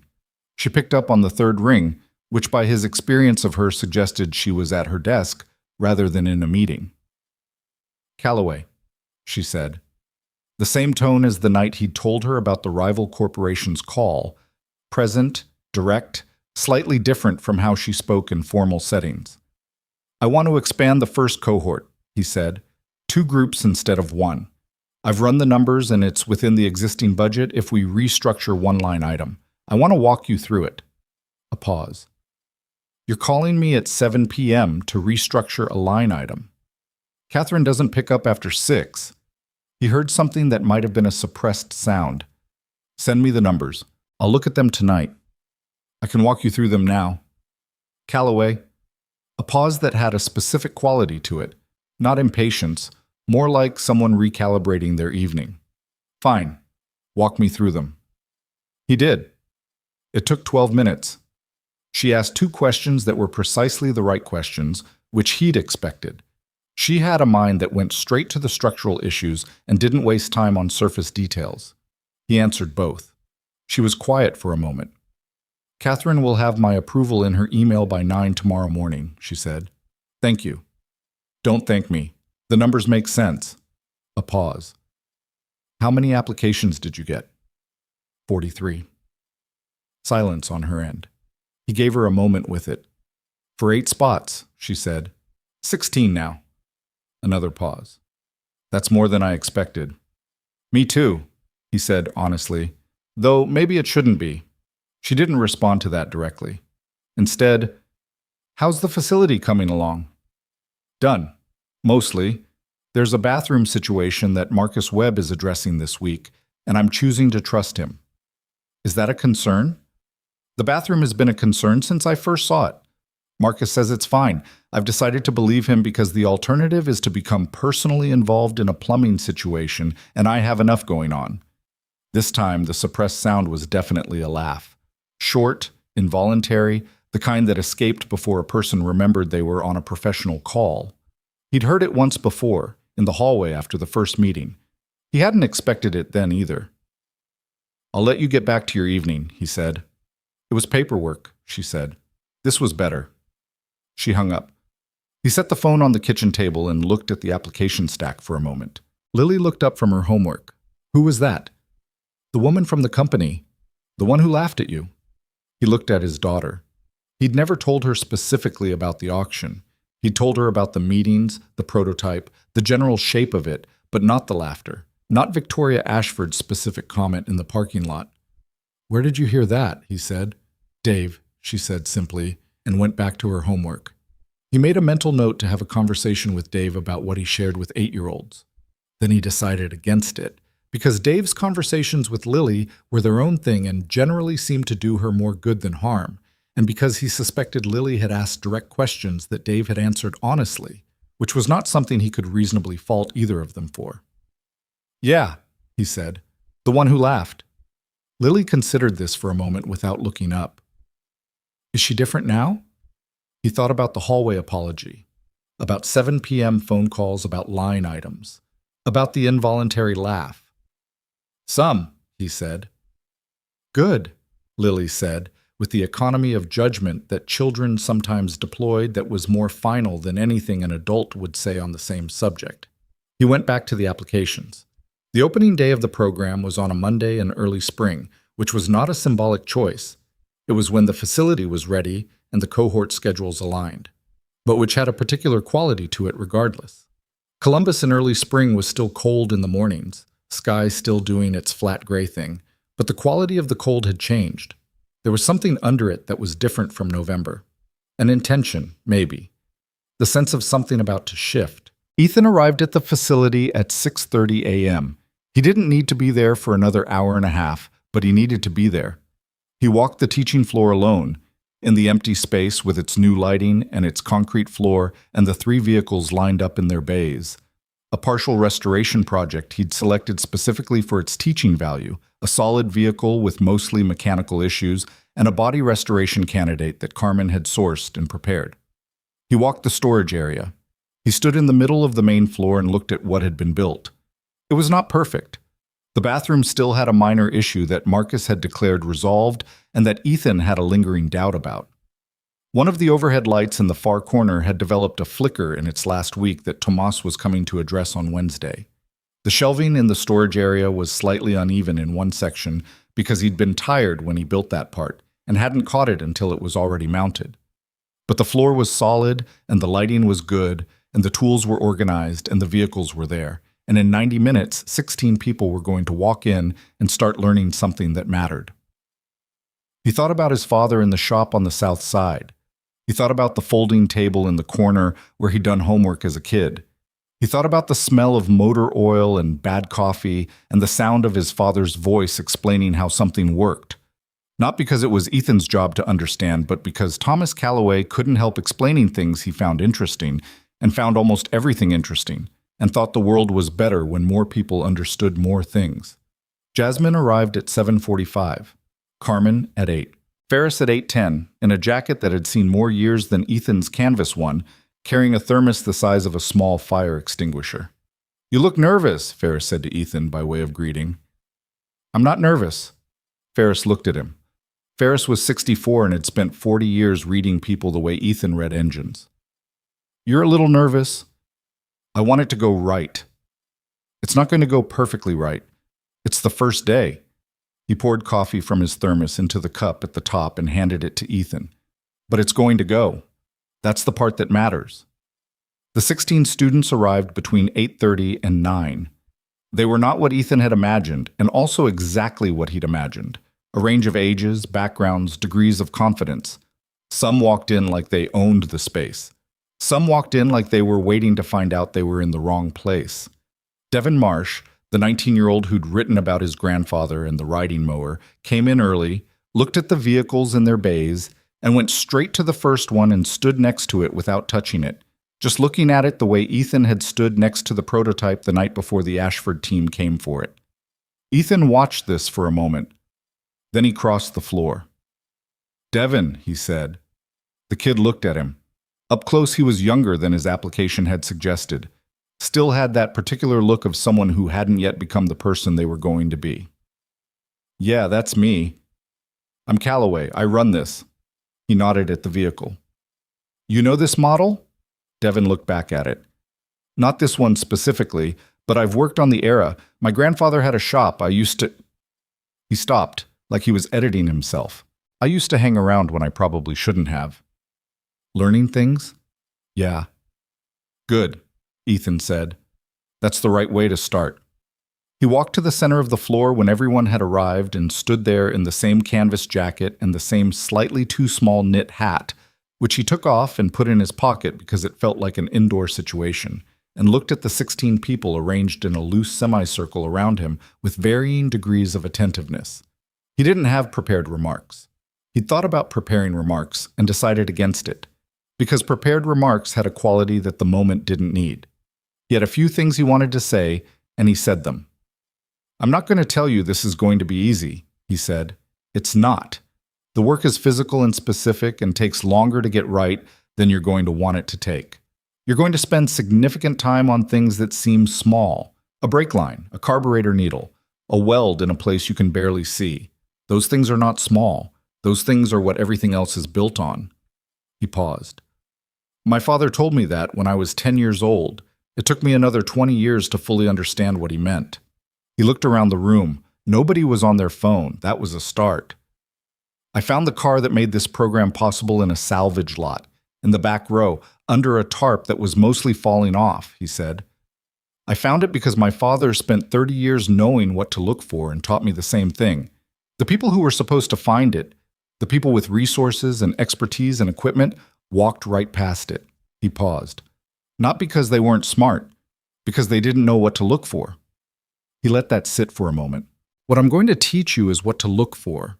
In engines, in bodies, in the whole mechanical logic of a thing that moves, and how it breaks down, and how it comes back together. He looked at Devon Marsh for a second, then moved his eyes across the rest of the room. Whatever you do with it after that is yours. He assigned them to their first station. The room filled with the particular productive noise of people beginning something, the sound of movement and questions and tools, of 16 people orienting themselves to a new space and a new kind of work. Carmen materialized beside him. She was watching the room with her arms crossed, assessing. Not bad, she said. Which part? The speech, the setup. Devon over there.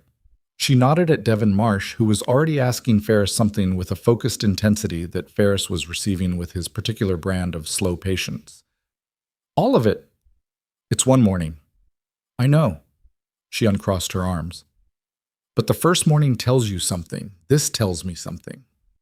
What does it tell you? She looked at him sideways. That you knew what you were doing when you did the thing at the auction. She paused. Most people buy junk cars because they got lucky or they were stupid. You weren't either. He thought about $2,500 and a composition notebook and his father's files and 17 cars in a parking lot and the sound of laughter that had crossed the cold air and landed and not knocked him down. I was partly lucky, he said. The other part? Homework, he said. Carmen made a sound that was somewhere between approval and amusement. She went to work. Ethan crossed the floor to the second bay where a woman named Rosa, 31, had written in her application about learning to fix her own car out of necessity because she couldn't afford mechanics, was looking at the vehicle's undercarriage with the slightly uncertain expression of someone who knew more than they thought they did, but hadn't been told that yet. He crouched down beside her. What are you looking at? I'm trying to figure out what the problem is, she said. You said find the problem first, right? Before touching anything. Right. I think it's the exhaust manifold, she pointed. There's a crack. You can see it if you look from this angle. He looked. She was right. Good eye, he said. She looked at him with a slightly defensive expression, like she was waiting for a qualifier. He didn't add one. Good eye, he said again. Write it down. Document before you touch. Then we'll talk about what comes next. She took out a small notebook, her own, not one he'd provided, and wrote it down. He stood up. He looked at the room, at Carmen demonstrating something to 3 students in the body bay, at Ferris's methodical patience with Devon, and a kid named Marcus, and a woman in her 40s who'd written in her application that she'd spent 20 years as a dental hygienist and had decided she wanted to know how engines worked because her ex-husband had always said she wouldn't be able to understand. And at Jasmine moving between stations with her clipboard, managing the flow of a first day with the calm competence of someone who had managed first days before. The flickering light in the far corner flickered twice. He added it to the mental list for Tomas on Wednesday. Outside, the Columbus morning was doing what Columbus mornings did, gray and steady and quietly going about its business. Inside, 16 people were beginning to learn something that mattered, in a space built with money that had come from a salvage lot and a prototype that a single father and his dead father's notes had found in the back row where no one was looking. He stood in his garage, his program, his space, and felt something settle in him that had been slightly unresolved for a long time. Not happiness, exactly. More like the specific satisfaction of a thing aligned. Of something being where it was supposed to be, doing what it was supposed to do. He picked up a wrench from the rack on the wall. He went to work alongside his students. That was what the first morning looked like, and the second, and the one after that. The verdict came on a Thursday. Ethan was under a 1974 Datsun 260Z that Devin Marsh had sourced from a private seller in Akron and dragged back to Columbus on a borrowed trailer. And he was explaining to Devin, who was crouched beside the car, taking notes in the same composition notebook style he'd apparently adopted from watching Ethan, why the previous owner's attempt at a floor repair had made everything structurally worse in 3 separate ways, when his phone buzzed on the workbench with a text from Sandra Wicks. It said, "They won. Call me when you can." He lay on his back under the Datsun for another moment after he read it, looking at the underside of a car that had its own problems and its own history, and that was going to take Devin about 4 months to get right. He felt the text settle in him, not with the force of a surprise, but with the specific weight of something that had been held in suspension and had now resolved. "Everything okay?" Devin said. He'd learned to read Ethan's silences by now. 3 months into the program, and the kid had developed a particular sensitivity to the quality of the room that reminded Ethan, uncomfortably and not unpleasantly, of himself at that age. "Yeah," Ethan said. He slid out from under the car, sat up. "Go ahead and document what I showed you. Full notes. I need to make a call." He stepped outside into the April air, which had finally made up its mind to be warm, and called Sandra. She picked up immediately. "Ashford Automotive versus Renwick Industrial," she said, in the tone of someone reading from something. Ruling in favor of the plaintiff, the court found the succession argument of the defendant to be without merit, citing, among other things, the physical documentation and vehicle identification establishing the original contractual framework of the Halloran project. She paused. "Your prototype, Ethan. That's what it says." He leaned against the exterior wall of the building. The Columbus street in front of him was doing its regular Thursday thing. A delivery truck idling at the curb, 2 women walking with coffee cups, a kid on a bicycle taking the corner too fast the way kids always did. "How'd they react?" he said. "The other side. They're appealing, obviously. But Sandra, the structural weakness in their argument was exactly what I said it was. The prototype closed the door on it." He heard papers moving. "Ashford's legal team filed a statement this morning. I'll forward it to you." "What does it say?" "Mostly legal language, but the last paragraph is interesting." More paper sounds. It says, and I'm paraphrasing, "The outcome was made possible by the integrity and expertise of a private citizen whose cooperation was neither legally required nor financially motivated in the conventional sense, and whose contribution to the evidentiary record was decisive." Ethan was quiet for a moment. "That's a lot of words." "It's a legal statement. They're paid by the word. What it's saying is thank you." "What it's saying is thank you," Sandra confirmed, "in the most expensive possible way." He thanked her. She said something about final documentation he'd need to sign, nothing urgent, and he said he'd be in touch, and they hung up. He stood outside for another minute. He thought about how he'd expected to feel at this moment. He'd thought about it a few times over the preceding weeks, during late nights in the facility, during the drive home, on evenings when the program's logistics had chewed up more mental space than he'd planned for.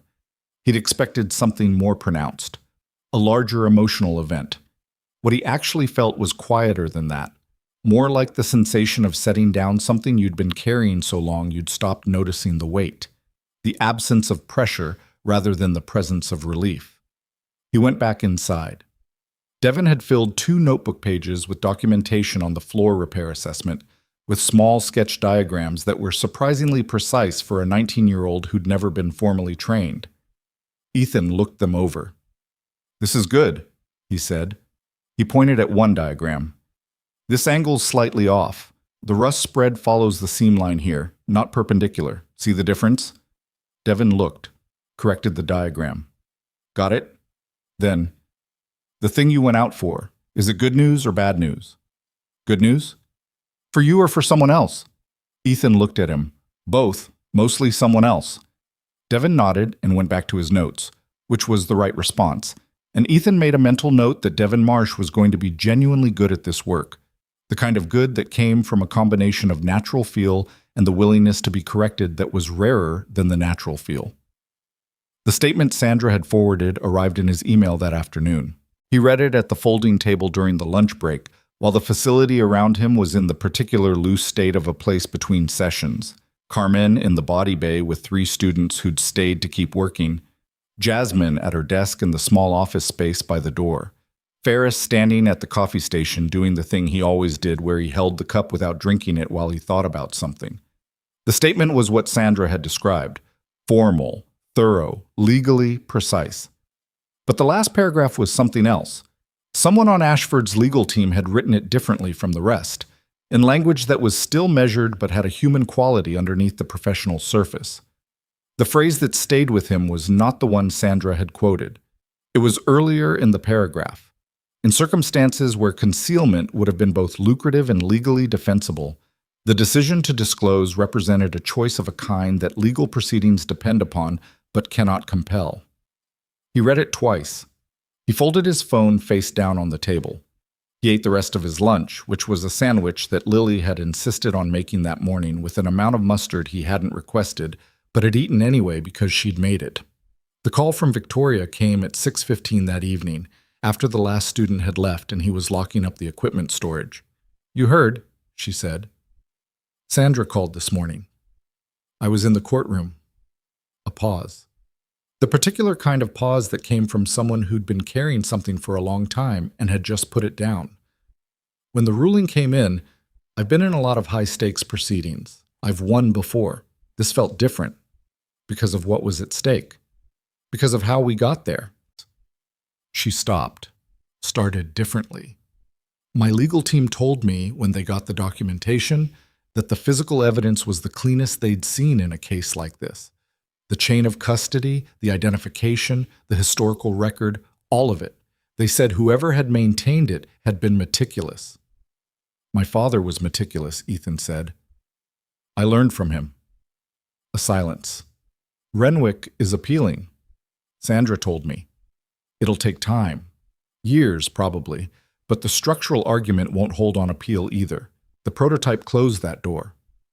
Her voice had a quality in it that was unfamiliar, something without the managed professional layer, something that sounded like someone speaking in a room alone.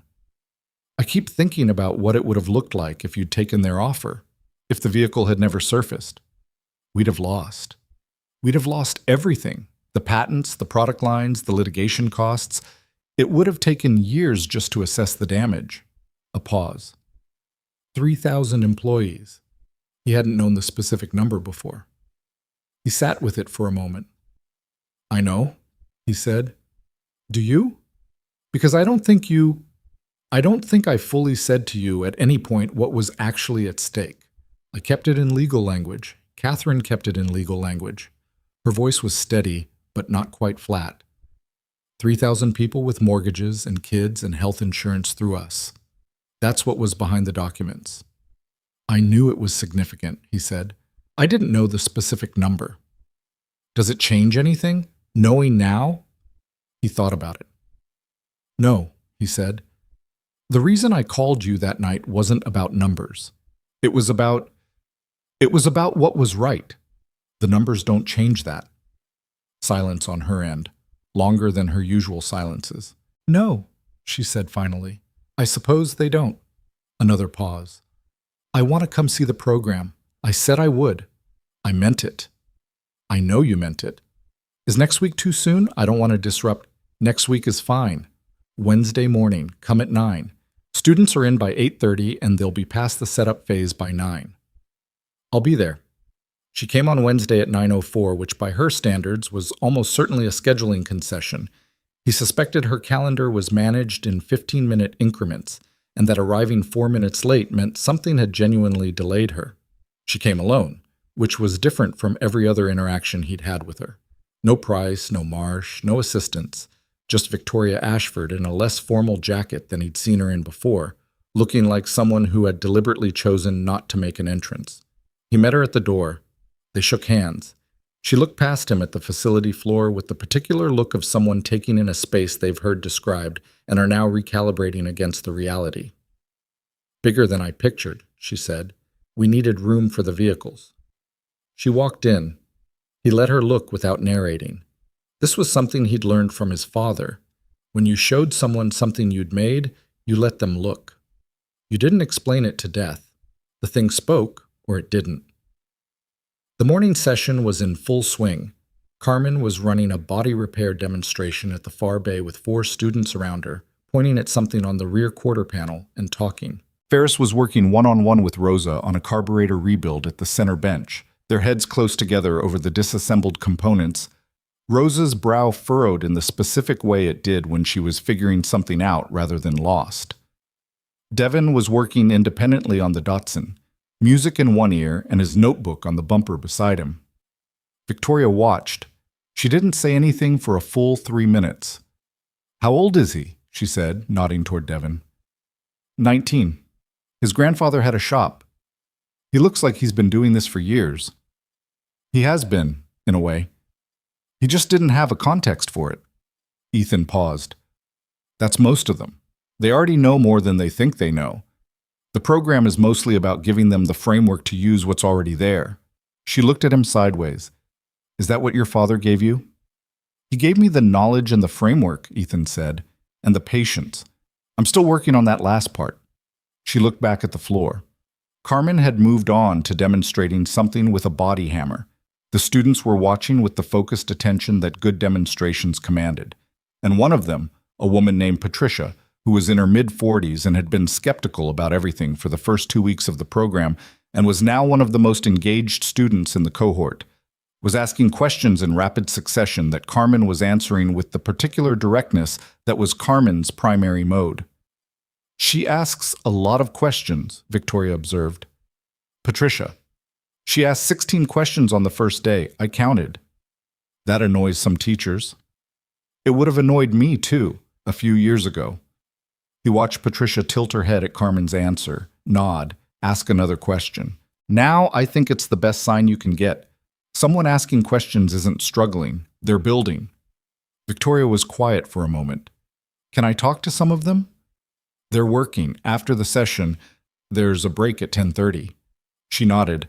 She accepted the spare stool he offered her at the side of the room and sat with a coffee he'd poured from the facility's ancient machine that made coffee Ferris described as technically coffee, and no one had bothered to argue with, and she watched the morning session for 90 minutes without her phone in her hand, which struck Ethan, given everything he knew about how she operated, as significant. At 10:30, he called the break. Students dispersed to the small seating area near the door or outside into the April morning. Victoria stood. He brought her around. No formal introduction, just conversation. Devin talked to her for 6 minutes about the Datsun's floor problem with an unselfconscious enthusiasm that clearly surprised her. Rosa showed her the carburetor components she'd laid out on a clean cloth and explained, without prompting, what each one did and how they interrelated, which she could not have done 8 weeks ago.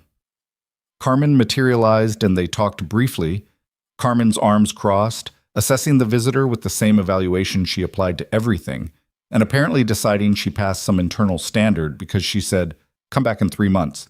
You'll see what they can actually do by then," and walked away. Victoria looked at Ethan after Carmen left. "She's not impressed by me," Victoria said. It was not a complaint. It was an observation with a slight undercurrent of something that might have been appreciation. "Carmen's not impressed by most things until they've proven themselves," he said. "She's coming around to me, and I've been here since the beginning. How do you get on her good side?" "Don't talk about it. Do the work. Let the results be the argument." Victoria looked at the floor for a moment, then, "That's what you did. At the auction, with the prototype, all of it. You didn't argue for yourself, you just did the thing." He thought about that. "I didn't have anything to prove to anyone," he said. "I knew what I had. That's different from not arguing. It's that you don't need to argue when the thing speaks for itself." She was quiet for a long moment. "I've been thinking about what I said at the auction," she said. "I know I apologized, but I've been thinking about it more specifically, about why I said it. You don't have to. I know I don't have to." She looked at him directly. "I said it because you looked like someone who couldn't possibly know what he was doing. And in my world, the way things look is, it's everything. Investment, acquisitions, partnerships. It's all built on signals, on how things look. A pause. That's not an excuse. It's a diagnosis. Of yourself. Of myself. She held his eyes. I was wrong about you before I knew anything about you. It's a bad habit, and I've been in it for a long time. He thought about how to respond to this. He thought about the parking lot, the sound of laughter, the specific feeling of being dismissed by people who hadn't looked. He thought about the fact that he'd had 17 cars and $2,500 and his father's files and a quiet certainty that none of them had been able to touch, and that the certainty had been enough. You adjusted when the information changed, he said. That's not nothing. A lot of people don't. I adjusted slowly. Most adjustments are slow. He paused. The fact that you came to me directly the second time, without the legal team in front of you, that was the adjustment. That was the moment it changed. She looked at him steadily. You're more generous than I would be, she said. It was the same thing she'd said in the hallway months ago. You said that before. It's still true. I'm not generous, he said. I'm practical. Being angry about it doesn't get me anywhere I want to go. I've got a garage to run and a program to build and a kid to raise. I don't have time for it. Something shifted in her expression. The recalibration he'd seen before. The camera adjusting for closer focus, except this time it went somewhere different, somewhere he hadn't seen before on her face. Your daughter, she said. She comes here sometimes? Tuesdays and Thursdays, same schedule I had as a kid. He paused. She's still more interested in birds than engines. But she comes. She comes. Victoria looked at the floor again, at the bays, the vehicles, the students refilling coffees and stretching and talking to each other with the natural ease of people who'd been in the same space for 8 weeks and had become something like a community without making a formal decision to do so. I want to put this in front of our foundation board, she said. The program. Not just the first-year funding, a longer commitment. 5 years, structured to scale to other cities if the metrics support it. He hadn't expected this. He'd had a version of this conversation in his head, in a vague and future tense way, but not now, not on a Wednesday morning in April. Why? He said. She looked at him. Because it works, and because... She stopped. Because I stood in a parking lot and said something dismissive about a man who turned out to know more about what mattered than anyone else in that room. And I'd like to do something with that. Regret isn't a good foundation for a 5-year commitment. It's not regret, she said. Her voice was steady and clear. It's correction. There's a difference. He thought about Lily, standing next to him at a light, saying there's a difference. He thought about the times he'd said it himself in the past few months. He thought about the way certain ideas circulated through a life. His father had said something similar once, about the distinction between fixing a mistake and understanding why it happened. He'd said, fixing is the mechanical part. Understanding is the harder part. Most people only do the first one. Talk to Jasmine, Ethan said. She runs the operational side. If you want a real conversation about scaling, she's who you need. Victoria nodded. Is she as direct as Carmen? More. Good. She picked up her jacket from the stool. I'll have my foundation director reach out this week. Okay. She paused before putting on the jacket. One more thing. She said it in a slightly different register, not a business register. The night you called me, when they made you the offer, you said it wasn't an easy decision. It wasn't. What made it easy enough to decide? He thought about sitting in the doorway of the garage with the Ohio night in front of him, and the number in his head, and the sound of Lily's cartoon from inside the house. He thought about the metal cabinet with his father's files. He thought about the stamp on the underframe that had taken decades to find. I thought about what I'd have to tell myself in the morning, he said, if I took it. I thought about whether I could look at the work I do, all of it, not just this situation, and still mean it. He paused. I couldn't. So it wasn't actually a hard decision. It was just a decision that had a high number attached to it. She looked at him for a long moment. Then she put on her jacket and shook his hand. The same brief, firm grip, but it meant something different from the first time. Everything meant something different from the first time now. Thank you for letting me come, she said. Come back in 3 months, he said. like Carmen said. She left. He watched her walk to her car, a dark sedan, not ostentatious, which he'd noticed the first time she came. He stood in the doorway of the facility for a moment in the April air, then went back inside. The afternoon session started at 1. By 2 o'clock, the floor was at its full productive noise again, so tools, questions, the occasional sound of something that needed to be redone. Carmen's voice over the rest of it, precise and unsparing in the way that was also, if you'd been around her long enough, a form of care. He spent the afternoon working alongside the students on the restoration project in Bay 1, a 1968 Pontiac GTO that had come in rough and was coming back in stages, the way good restorations always did. He worked on the engine bay, cleaning and documenting, explaining as he went to the 2 students assigned to the vehicle that morning, Patricia, who asked 16 questions per hour, and a 23-year-old named Luis, who asked almost no questions and had hands that were instinctively good in a way that only needed pointing in the right direction. Lily arrived at 3:15, backpack and book.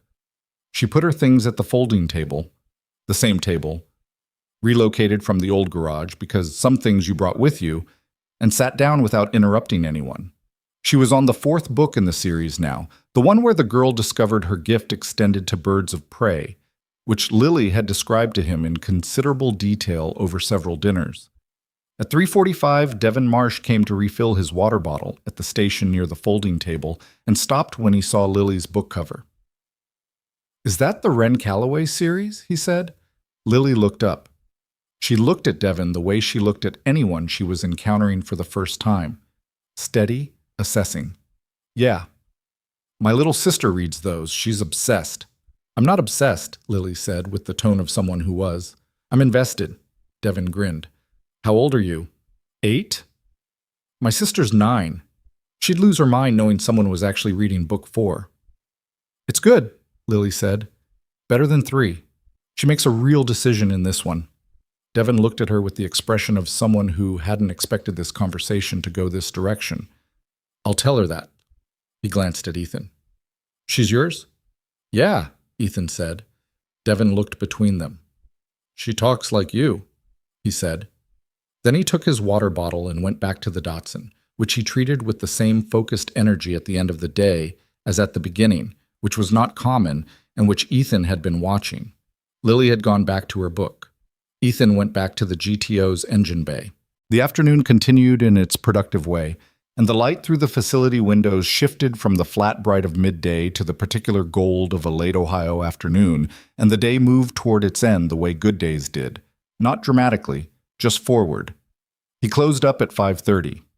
Students left in small groups, the way they'd started to do over the past few weeks, conversations carrying into the parking lot, the easy back and forth of people who'd been in the same difficult work together and had started to recognize each other as the kind of people who did that. He watched this from the doorway. He'd watched it becoming slowly over 8 weeks. It didn't happen all at once. It happened in increments, the way most things that lasted actually happened. He locked up. He walked with Lily to the truck. She was 3 pages from the end of the book and paused before getting in to read them standing in the parking lot, which he allowed because he understood the necessity of it. He leaned against the truck and looked at the facility. At the sign he'd had put up last week, simple and black-lettered, Calloway Restoration. Below it, smaller, Vocational Training Program, Ashford Foundation Partnership. He looked at his name on the sign for a moment. It was strange, still. Good strange. The kind of strange that would probably wear off eventually and become ordinary, which was how things that mattered eventually felt. Ordinary. Belonging. Lily closed the book.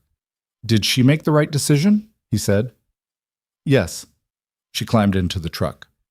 She let the Falcon go. He got in the other side. Started the engine.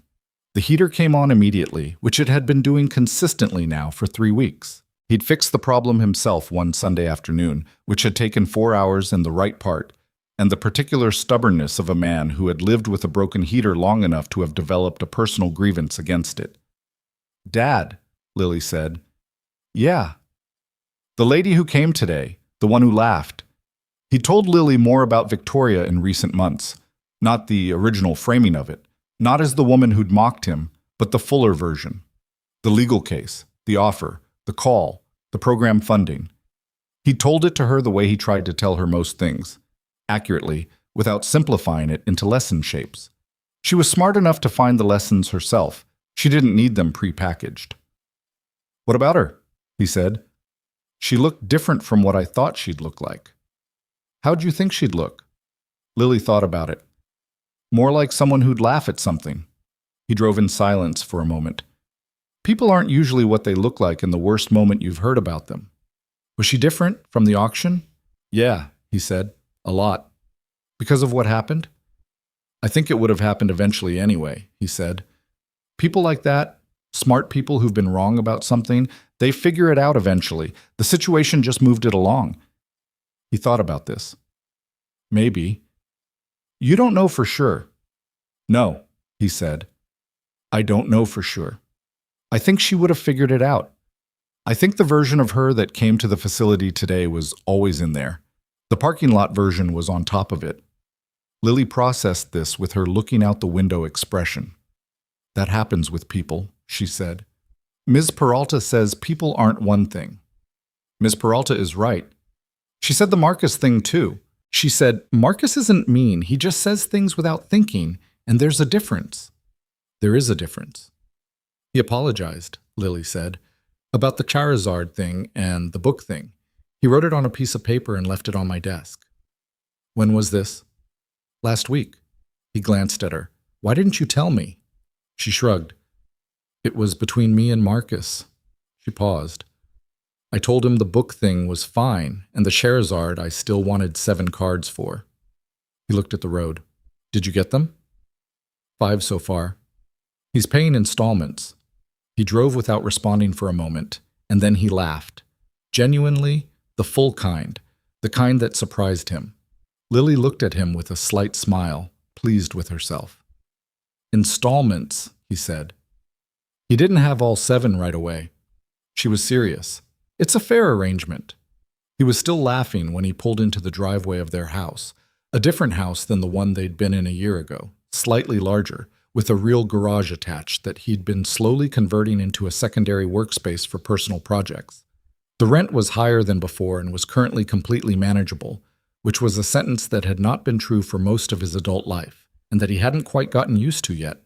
They had dinner. Lily did her homework. He did paperwork, program logistics, vehicle acquisition notes, a planning document Jasmine had sent that required his input on the second cohort schedule. They watched 30 minutes of television that was actually 45 because the episode ended on something unresolved, and Lily argued correctly that stopping mid-story was no way to end an evening. He put her to bed. She fell asleep mid-sentence, which happened sometimes when she'd had a full day. He went to his home office, a room that had been a storage room a year ago and that he'd cleared out and put a desk in, along with the metal cabinet containing his father's files. The originals were going to the program. The copies were here. He opened the cabinet and looked at them. The same folders, the same handwriting on the tabs, Thomas Calloway's particular combination of precision and impatience visible in the way he'd labeled things. Enough detail to be clear, no excess. He pulled out the folder labeled Halloran Project and opened it. He'd read it dozens of times by now. He knew most of it by heart, but he looked at it anyway. At the correspondence, the technical notes, the pages of cross-referenced identification numbers, the years of accumulated certainty that something was out there to be found. He thought about what it had taken. Not just the money or the research or the negotiations. The willingness to look in the row at the back of the lot where nobody else was looking. The willingness to wait when waiting was harder than moving. The willingness, on a night with a number in his head that had more zeros than he'd ever associated with his own name, to call a woman he barely trusted and tell her something that cost him an enormous amount of money because it was the right thing to do. He thought about what his father would say about all of it. He'd been doing this in a low-level way since the auction, checking his decisions against what Thomas Calloway would have thought, not because he needed permission from a dead man, but because his father had been, underneath all the stubbornness and the obsessiveness and the bad coffee, a person who understood how to be right about what mattered. Ethan was still learning the full shape of that. He probably always would be. He thought the old man would have said, "You paid attention," That's the whole thing. Most people don't pay attention. You did. He closed the folder. He looked at the cabinet for a moment. At 30 years of his father's attention, organized and labeled and left behind in a form that could be used. He was going to teach Devin Marsh and Patricia and Rosa and Louise and the others how to look at a thing and see past what it appeared to be, how to document carefully before touching, how to understand what something was before deciding what to do with it. Those were skills that worked on engines and on most other things worth understanding. That was what got passed down. Not money. Money moved and changed and disappeared. The knowledge moved differently. It went from hand to hand, garage to garage, father to student, accumulating in the particular way of things that were practiced rather than stored. You couldn't keep it in a cabinet. You had to keep building it into people. That was the only way it lasted. He turned off the light in the office. He went to the kitchen, rinsed his coffee mug, stood at the window for a minute looking at the April night. Warmer than it had any right to be, the kind of night that in Ohio felt like a promise the season was making that it might not keep but was at least genuine about. His phone buzzed. A text from Sandra Wicks, which was unusual at 10:45 p.m. He read it expecting something about documentation. It said, "Heard from Renwick's counsel today. Their lead attorney asked, off the record, whether you'd be interested in consulting on the opposing side's documentation. I told her you were busy, thought you'd want to know." He stared at this for a moment. Then he typed back, "You told her right." Sandra's response came in under a minute. "I know, sleep well." He put the phone on the counter. He stood at the window a moment longer. The world did not change all at once. It changed in the way that metal changed under careful, sustained work. Slowly, in increments, requiring patience and attention and the willingness to keep going when the progress wasn't visible yet. He'd learned this from a man who'd spent 30 years in a shop that smelled of oil and bad coffee, who'd spent his evenings cross-referencing documents about a car nobody believed existed, who'd tried once to teach a vocational class and been told there wasn't enough interest. There was interest. There had always been interest. The system just hadn't been looking in the right place. He turned off the kitchen light. He went to bed in the house that was bigger than the last one and that still had the same character of a house that was lived in rather than displayed.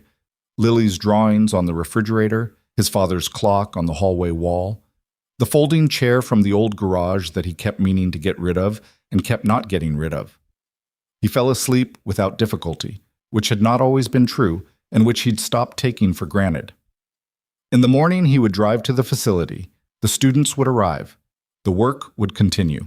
Devin would add 2 more notebook pages to the Datsun file, and Rosa would get the carburetor clean on the second try, and Patricia would ask 16 questions and Carmen would answer 13 of them and tell her to figure out the other 3 herself, which Patricia would, and the light through the facility windows would do the particular thing it did on clear Ohio mornings when the season had finally committed to warmth. And somewhere in the legal machinery of a large court proceeding, a prototype would continue to do what it was doing, speaking its quiet, physical, undeniable truth about what was real and who had built it, and under what terms, in the specific, irrefutable language of physical evidence that outlasted memory and argument and the tendency of important things to get lost. His father's work, his work. 16 students at the start and more to come. He did not need the world to know his name. He did not need the parking lot crowd to come back and apologize in a row, or the online comments to reverse themselves, or any particular acknowledgement from the people who had laughed. These things happened, or they didn't, and they mattered less than he'd once imagined they would. What mattered was the work. What mattered was the passing of the thing that was worth passing. What mattered was Devin Marsh's notebook and Rosa's careful hands and the light in the facility and the folding table that had been his and was now Lily's and would be someone else's after that. The knowledge moving through time the way it had always moved, person to person, hand to hand, through the sustained attention of people who cared enough to look. That was the whole thing. His father had known it. Now he knew it too. Knew it.